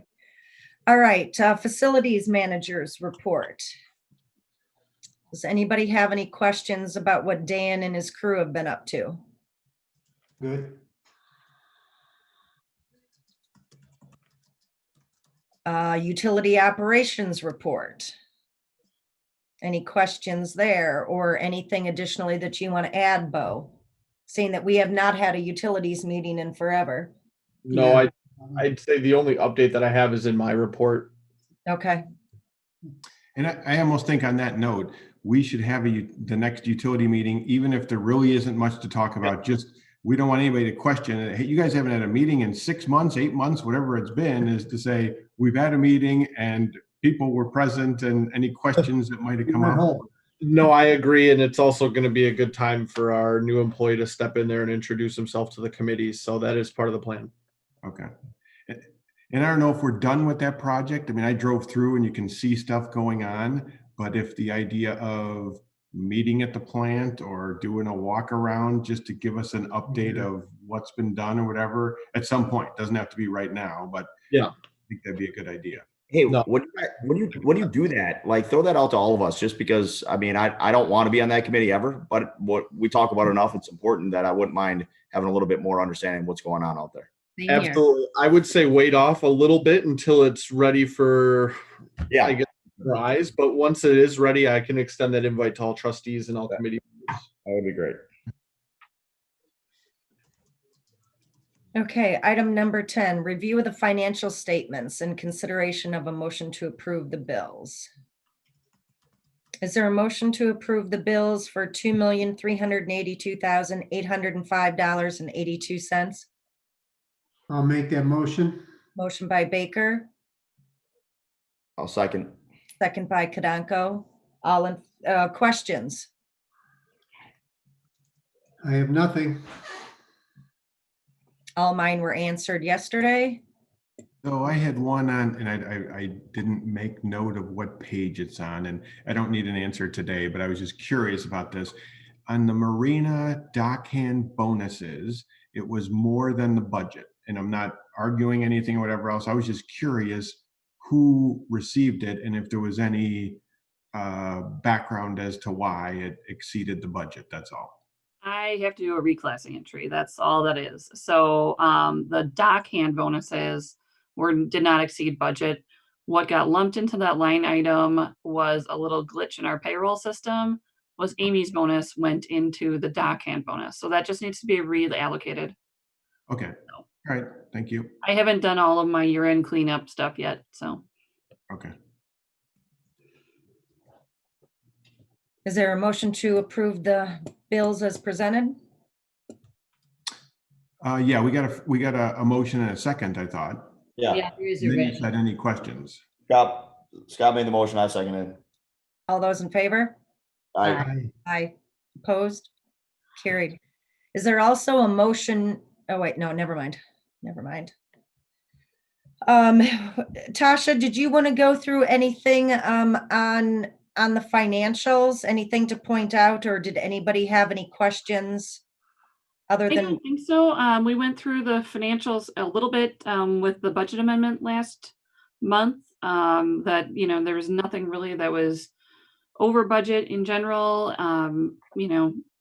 Staff handled backing off of any kind of expenditures pretty well this year. So financially, the village is in pretty good shape, in my opinion. Okay. If you have any specific questions about any line items at any time, feel free to contact me. Okay. Thank you.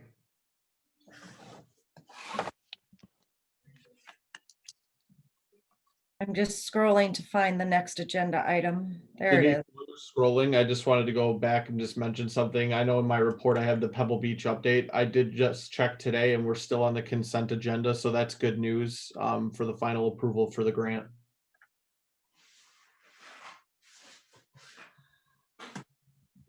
Okay, committee reports. Somebody else is gonna have to go through these while I scroll because we don't necessarily have a report for every committee that met.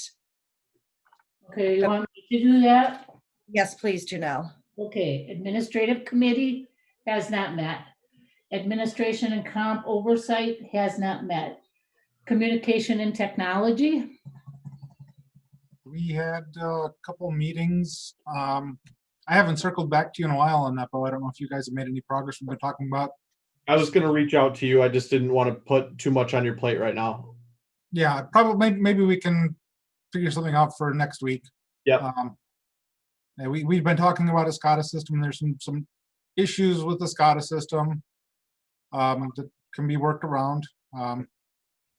Yeah, I think we're still, I think Bo and I need to have a conversation before we figure anything else out. Okay, that would be great if you guys could meet before next month. Yeah. Okay. Okay. Coastal Byways, We have met last Wednesday. Work has been done on the GEM grant application. At this point, we have it.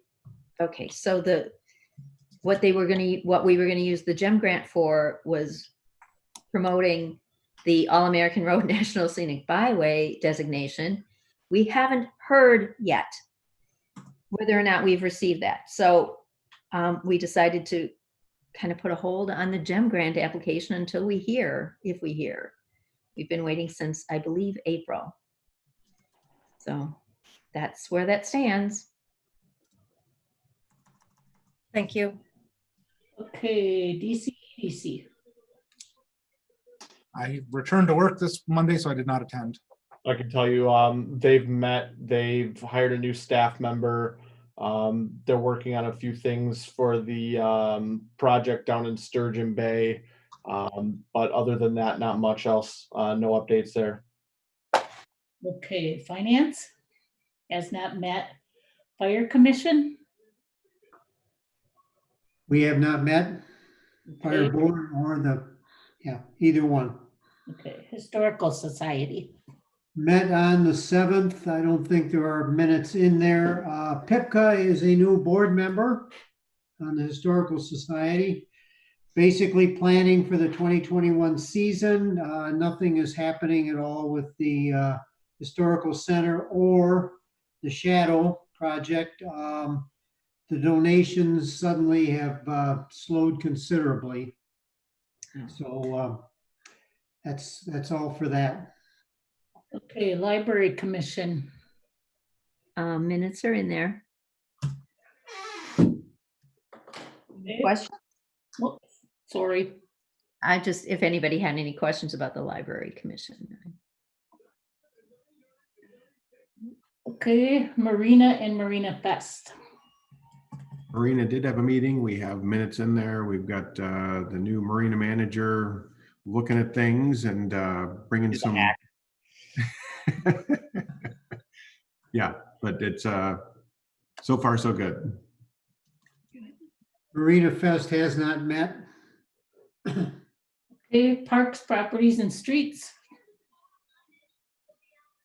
Denise, I you want- have a question on page 241. And I forgot to bring it up at Parks when we met last week or whenever that was.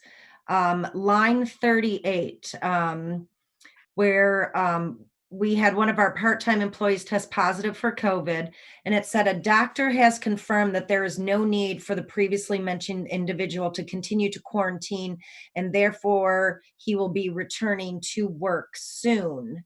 And what I was curious about is my understanding that he was tested on a Wednesday and back to work on Monday. And did we get a doctor's note that said he did not have to quarantine? Because what is the protocol here? I don't think it is protocol. From my knowledge, that's what Cody had said to me. I did not see a doctor's note. I believe the person was quarantined for a significant amount of time. That Wednesday was well before his return to Monday, his return to work for Monday. So he wasn't just quarantined for a couple days. He was quarantined for at least a week.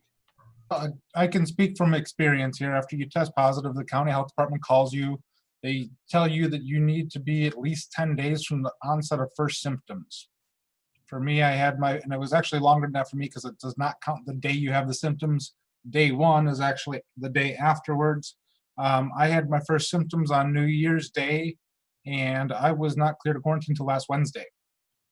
So it's not necessarily and the test was 5 days into there. So it wasn't the test that they worried about, it was the onset of first symptoms. So in the future, I guess I would like, I don't want to take anyone's word for it. I want confirmation somehow, some way. Because as much as we legally can do that. Correct. Yeah. Correct. Or then we decide that it's 10 days from the test, or there has to be some other policy, because I do not feel comfortable that he was back at work 5 days later.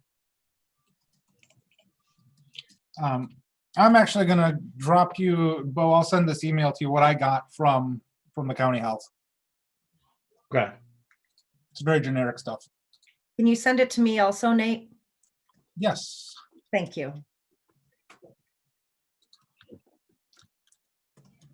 And then on page 242, Bolton noted that he does intend to erect social distancing signage in and around the warming house. Has that been done? It's been done, yes. Okay. And on, this is just a follow-up and afterthought from our parks meeting on page 245.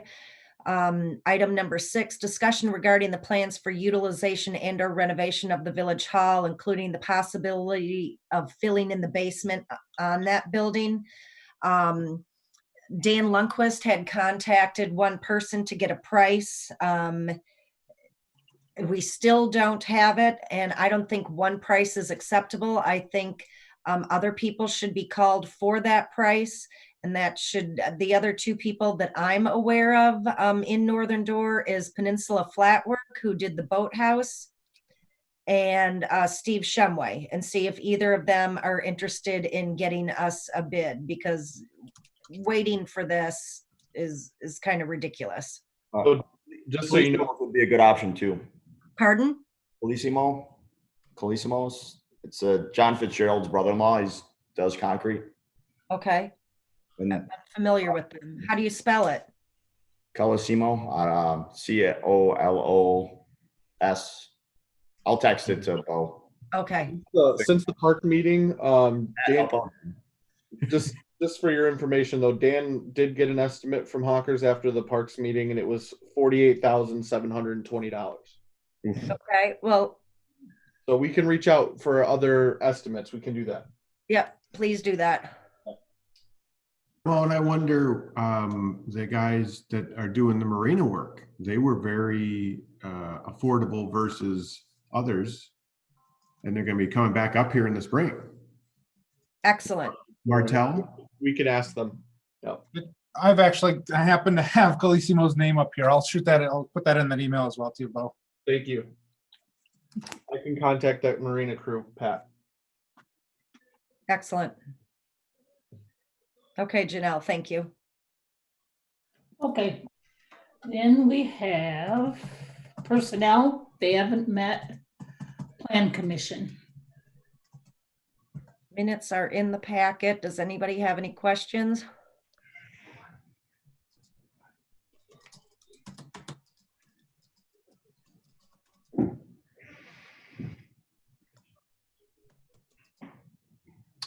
Okay. SBAA, is that next? Yep. They have quite a few sets of minutes. Yeah, there's 3 of them.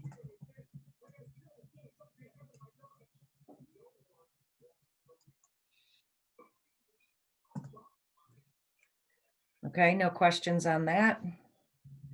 In tourism zone.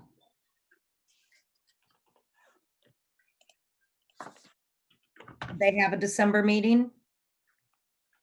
We did. Hold on a second.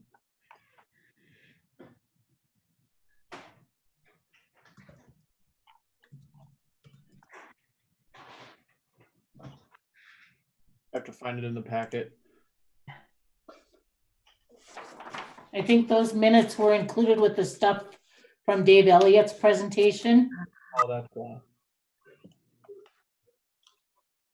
but that's the last meeting for them. was Just excerpts. November 19th.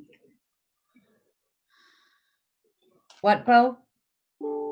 no, the minutes are in the front of the packet. Yeah, Sorry. December 18th. Okay.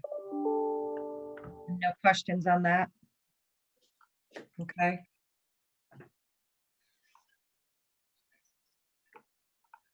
What's next, you know? Utilities. Has not met. Okay. Youth Center. Has not met. Ad hoc ice rink has not met, but they will be meeting on Friday, January 22nd at 9 a.m. Is that it? Yeah, at that last meeting, Cody indicated that the warming house and the ice rink were the busiest they've ever been over the holidays, and they realized lots of profits.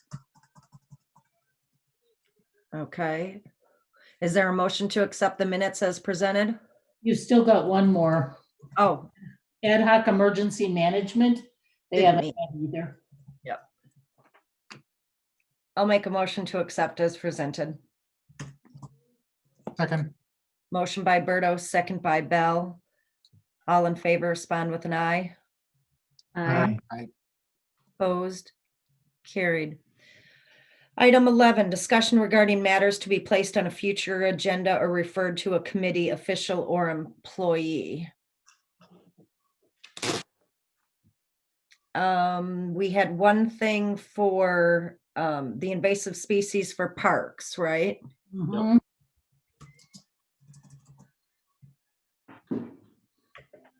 I don't remember anything else. Is that all that you had, Janelle? Yeah, it is. The only question that I had is with that letter of intent. Do you want that on the agenda for the next meeting? Because you'll have to approve the resolution. A resolution. Or do you just want to send a letter of intent for now? Let's send them a letter of intent and let's put it on next month's agenda once the resolution is drafted Okay. for So next then- month's agenda. Okay, but then you and Bo, is it okay for you and Bo to review the letter and sign off on it? The board, I think, gave us that permission. Okay.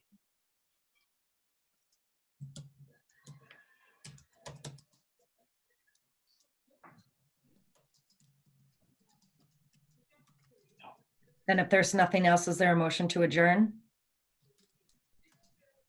So moved. I'll second. Duffy, second by Kadanko. All in favor, respond with an aye. Aye. Aye. Opposed? Carried. Could everybody please hang in on the Zoom while everybody else gets off? While you're waiting for that, No, you're still recording. oh, okay, I'll turn that off.